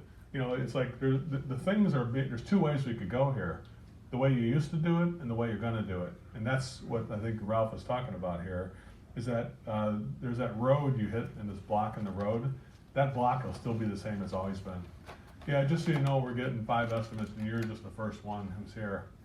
And you go like, okay, let's go take a look. That's what you normally did, right? Instead, I would say something like, you're getting how many, John? 5 estimates? Yeah, is there a reason you would bring that up right now? What's the reason you think I should know that? Is there a reason why It works. Is there a reason why that's important? I just wanted you to know that we're going to get a good price on this thing. Okay, when you say good price, what do you mean by that exactly? Lower price. Okay. Well, I'll take that into consideration. So if you're not prepared to talk about it, say, well, let me see if I can warm this up a little bit first before I start jumping into price right now. I can always tell you that right in the very beginning is too soon to talk about the price. How could we talk about a price? We haven't even seen the problem yet. It's impossible. So let me go see what we could do. I still have it in my brain though that we need to talk about the price because he thinks we're going to be a lower one, and that's not going to happen. So I'm going to have to give him full disclosure. But just maybe right now is not the time to do that. Maybe I should make a relationship first and then give him something to lose. Because I can tell you one thing, telling people to stop or continue is a lot more effective if I've given them a reason to continue. Does that make sense? Yeah. Doing it too early can get you thrown out pretty quickly. Because I have no reason to know if I should continue or stop. It's easy to say the only thing that makes it hard to say stop is the fact that I took off for half a day to wait for you. That made it a little harder. So it still works in your favor even if you do it, but it works more in your favor if you made a connection with people. Make sense? We'll show you how to do that today too. Finally, the secondary things at this table. Anything secondary or? I think that was kind of most of it. I was thinking personally, just I guess it all falls into communication. So just close more jobs. Yeah. Just talk better. Higher percentage of people going forward with stuff. Just that's good. not leaving stuff. Not a lot of tie up loose ends. Stuff, just that's a big one right there. Write that down at the beginning, Chris. No tying up, clear future, no loose ends, right? It's either yes, no, or what day are we coming back. There's no anything else. There's not like a phone, can you call me back? Well, better way of doing it would just be make an appointment, and then if you can't make the appointment, you can call me back. That's how we do it. Otherwise, I'm gonna be here. That's how we do it. Well, you gotta be here? That's our service, that's how we do it. Nobody else is doing it that way. I know, that's why we're different. What do you think? Should we stop or continue? No, I wanna continue, I like you. All right, you sure? Because we're not for everybody. So here's some key words I hope you're hearing. Yeah, we're not for everybody, We don't push our services onto people. These are things you should write down, some talking points there for yourself, right? Maybe we can make a list of those talking points somewhere. They're on a list somewhere of those talking points. What do you think? You guys think that's a good idea? Yeah. Let's do that. Get our sheet of paper and put it on the right-hand side over there. We'll put down Uncle Joe's talking points, right? We don't push our services onto people, It's not for everybody. I say it all the time, it's like, it's not for everybody, John. Because it's only for people who are committed to getting it done right, Make sense? All right, so that's all. That's things you want. Now you do see that up there. We have the things you want to do, be, and have.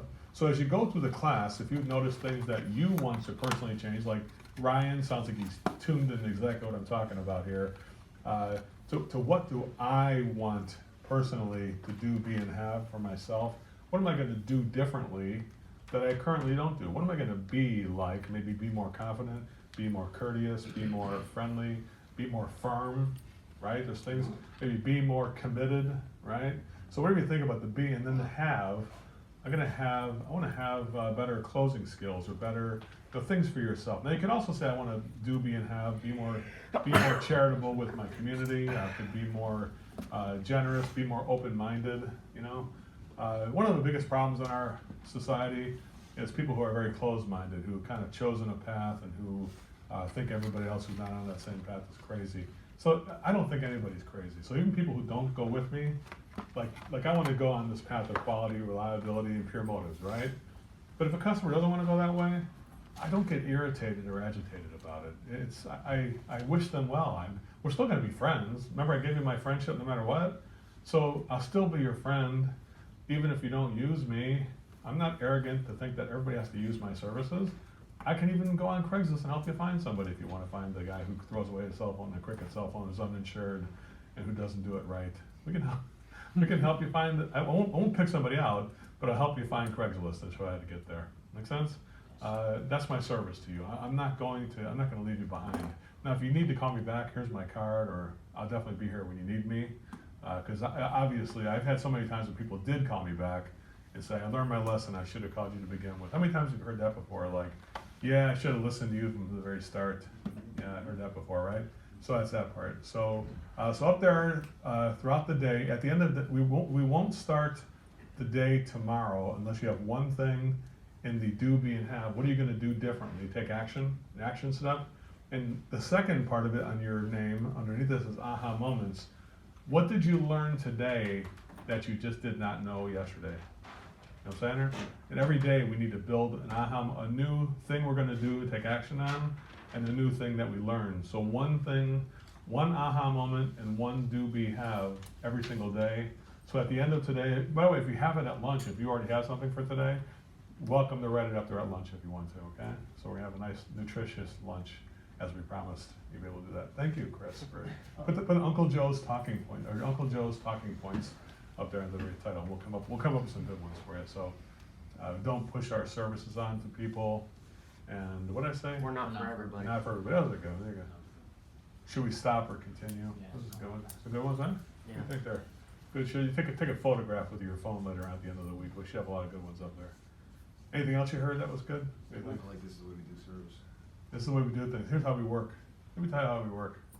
Here's how we work. And then tell them it's look over the whole system, give you a full report, give you some premium mid-range economy options, find something affordable. That's what we do. And then, if I could do that, what would happen? Put down what would happen then. Write that down. That's a biggie. That's a golden nugget right out of my mouth right there. What would happen then? That's huge. You get rich on that one alone. If you only learn that one thing, you could have like double your sales by saying, so if I could give you a solution to that, what would happen then? Yeah, we just get the damn thing done. All right, so what should we do? There's another one too. Bam, they just come out of my mouth like crazy. Anyway, so that's that. Aha moments, do, be, and have. Let's go to the yellow lights. You guys on the page of the yellow lights here? All right, go to the yellow lights. What are yellow lights? Yellow lights are things there's external lights, which are things that people say or do. Things that give you pause, right? The things that aren't productive to the way you operate. We're looking for a good deal. Sharpen your pencil. The things that people say, right? Just so you know, this one's all about the price. Just so you know, don't look at the ductwork. I know it sucks. Whatever they're telling you, it's like a dangerous situation. They're asking you to get involved in a situation which is dysfunctional, and there's a constructive conflict right about to happen right now. Now, for most people, because we've been told not to get a customer upset, we defer to the customer and just say the customer's always right, and we just go there direct. We go to the customer system. Would you guys agree with that? Yep. We blow through the yellow lights. Now, Been if going you on were, forever. forever. Just what you and I were talking about earlier, that's how we got here in the first place, Uh-huh. because we let that go on for so long, decades. And if you keep, Business. if you keep going through yellow lights in real traffic, now, thank goodness that you don't get actually hit by a car, but in real traffic, if you kept making a practice of seeing a yellow light and gunning it every single time, without looking at the traffic coming from each side, what's gonna happen eventually? The weird part, you're gonna get hit from the side. Unexpectedly, you got blindsided, right?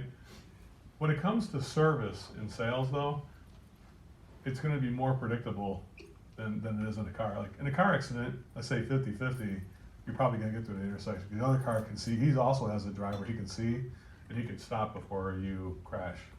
So half the time you make it, the other half of the time you may not, you know? But in sales and service, every single time you're gonna get hit from the side. It's not just sometimes, right? So if you fail to recognize the yellow lights, so I have a certain direction, somebody's trying to tell me not to go that direction, and I just continue to go the direction, I'm gonna get T-boned in the end. And don't be surprised when you're sitting in the car or sitting in your truck at the end of a call, kicking yourself in your own ass, saying, why didn't I say what Joe told me to say the entire week? I spent a week with this guy. That's gonna happen, okay? Because you're so conditioned. Your brain has already been years of doing it the other way. Don't be shocked that it would continue to happen for at least a little bit. So there's the first part where you know what to do, but you don't do it, that competency, but you're not competent yet. Then you do it the one time and it works, like, oh my God, I told him we gotta make an appointment, he just made the appointment. Can't believe that shit actually happened. If I told him we're doing it, that's how we did it. All those years, I could've just done that. Yeah, all those years you could've done that. Damn, sucks to be me, I should've known more. I thought I was smart. You are, that's why you came to the class. But, you know, then there's the part where you're just doing it. And so don't worry, it takes time to get to the point where you're, not that much time though, like one time you fail, kick yourself in the ass, but then next time, let's do it. It works, then knowing it again, do it. I think after about the third time you do it and it works, you're just like, yeah, that just works every time. Like when you first discovered how to charge an air conditioning system or whatever you did, the first time you knew how to make sure that the filter was clean, the blower was working, the ductwork sized correctly, and then we charged it. It worked a lot better than when the filter was packed or the ductwork was too small. And then we realized that charging an air conditioning really can't be done until we get the rest of this stuff under control, right? That's what we have to learn. So what a client says or does, that's our barometer of whether we're going right. You get a feeling. It's a feeling, a little person on your shoulder, let's call him Little Ryan, and he's saying, this call sucks. And you're like, shut up, Little Ryan. He's like, no, didn't you hear the lady? She doesn't want the cheapest system. She said she went online and found something for $1,200 and figures you can do it for $1,200 more. It's $2,400 for the whole system. You didn't hear that? You know, it's like people are saying things in plain sight. Like in San Diego, you know, we don't actually, every single customer had the same script. We only use air conditioning 10 days a year. Every single person said the same thing. Like, you guys, where do they get the playbook? The San Diego Air Conditioning Consumers Playbook? It's like, yeah, we only use, in Oregon, you're from Oregon, right? Yeah, it's like, oh, you know, we don't even like air conditioning. It's now that it's friendly and stuff. You know, you gotta save the earth, and so, it's, you know, you only use the air conditioning only 10 days a year. It's funny how people in Oregon, I expected it to be like, you know, everybody doesn't care about air conditioning. I was up there a couple of years ago, and I never saw better air conditioning consumers than I did in that state. So it's interesting. Same in San Diego. You know, we were sold every single call we went on. We sold it. We did failed to not sell any calls. Every single call was sold, and but you know, it was only sold at the very beginning when I said, well, you know, if you only use it 10 days a year, I wouldn't want to push my services onto you. You know, we could just not do the call at all. Well, have you considered not getting an air conditioning system replaced? Why don't we just wait? You could go to the Comfort Inn for 10 days. It's cheaper than an air conditioning system. I told them. So they're like, no, we got to get it done. My wife got asthma. So what the client says or does, and number two is internal alerts. How does it make you feel? So if you feel concerned or defeated when somebody says something that's the wrong way that you're going to go, then you got the wrong feeling. Your feeling should be, like if I'm worried about getting the job right now after somebody said something negative, then who are you actually worried about right now? Yourself. Is that pure motives? Thinking about is there anything about the pure motives that says we need to think about ourselves here? Hey, don't forget, make yourself number one, because if you don't, who's gonna? Like I could say that, right? I'd be justified in saying that. Wouldn't you say that's where society is headed? That at least 50% of our society, or 75% or 80% is, hey, if I don't take care of myself first, or my family first, my family goes first, our country goes first. I mean, with the populist movement and things like that, you know, we are first, right? Everything else second. Don't worry about anybody else. Worry about us, right? And there's a truth to that. Taking responsibility and worrying about yourself is important. However, you know, to be able to take care of yourself starts by taking care of other people first, you know? So if pure motives are about making sure I'm focused on the customer completely, that explaining why I do my job the way I do it, like somebody says, why do you have to look at the whole system? Well, because it's the best way to do the best quality and reliability for your family. And it's the best customer service, because we don't have to fix the job and have to come back and fix it again, take off work and stuff like that. That's why I don't want to do that. Okay, so can you not do it? Well, you can not do it if you don't hire me, or if you want to use me, we can do it. So what should we do, right? That's the thing, we do it that way. So pure motive service. So the way how does it make me feel? Well, when I see somebody who's going the wrong direction, it makes me feel good. Like, oh, thank God they called the right person, because I can help this person understand what they need to do here. Man, there's never been a better time than it is right now for me to be right in front of this guy. He needs a lesson on economics. He needs to know how things work. And it's a pleasure to deliver that information to people, guys. It's not a burden to tell people that. Like, I'm just about ready to go home right now when somebody says that they want the cheapest price, or I'm not going to spend any more than $1,500 for a steam boiler. And I'm like, $1,500 for a steam boiler, huh? Yeah, it's like, oh, you came to the right place. I can definitely help you with that. How could you help me with that? Really? You can? Oh, good. I'm glad I called you then. Yeah, because I can tell you right now that there's nothing in our price book for $1,500 for a steam boiler. So I wouldn't want to waste your time with that, since that's as high as you can go on it, right? So does that pretty much eliminate me? At $1,500 for the steam boiler is where you're at? Well, no, I mean, don't be like that. Like, well, you know, because it wouldn't even cover the material cost on that. So should we stop, or should we continue, knowing that it's going to be more? How about if I found a way to make the monthly payment way less than a fraction of the $1,500? What would happen then? Yeah, I just do it then. You do monthly payments? Well, what if I said I did? Yeah, I just do it then. Okay, we'll stay here and see what we can do then, right? So I'm not gonna move forward, but I'm gonna tell you right now that if I see somebody who's going the wrong direction, the yellow light. So think about this, guys. What are some things that you thought were out of control before that you couldn't have handled before? Like, my wife's not here. I don't want you to, hey, don't talk to my wife. She doesn't want to hear anything about this. You ever heard that, guys, before? Yeah, right now, here's how we're doing things. I'm gonna get a quote from you, and then my wife and I are gonna talk about it, and then we'll call you back if we decide to go with you. Boy, that's a motivational way of doing things. Are you motivated yet? Wouldn't it be great if you applied for the job you work at right now, and they said, all right, well, fill out the application, take all your time to do that, and then go online and give us your entire life story as well, and give us a narrative. And then the managers and I will talk about it. We'll call you back if you're picked. Boy, what are the odds you're going to get that kind of a job? I wouldn't even apply. You know, it's like my son, I have an older son. He told me, like, you can't get a job, everything, you fill it out online, they fill out the application online. I said, well, where do you want to work? I was like, I don't know where I want to work.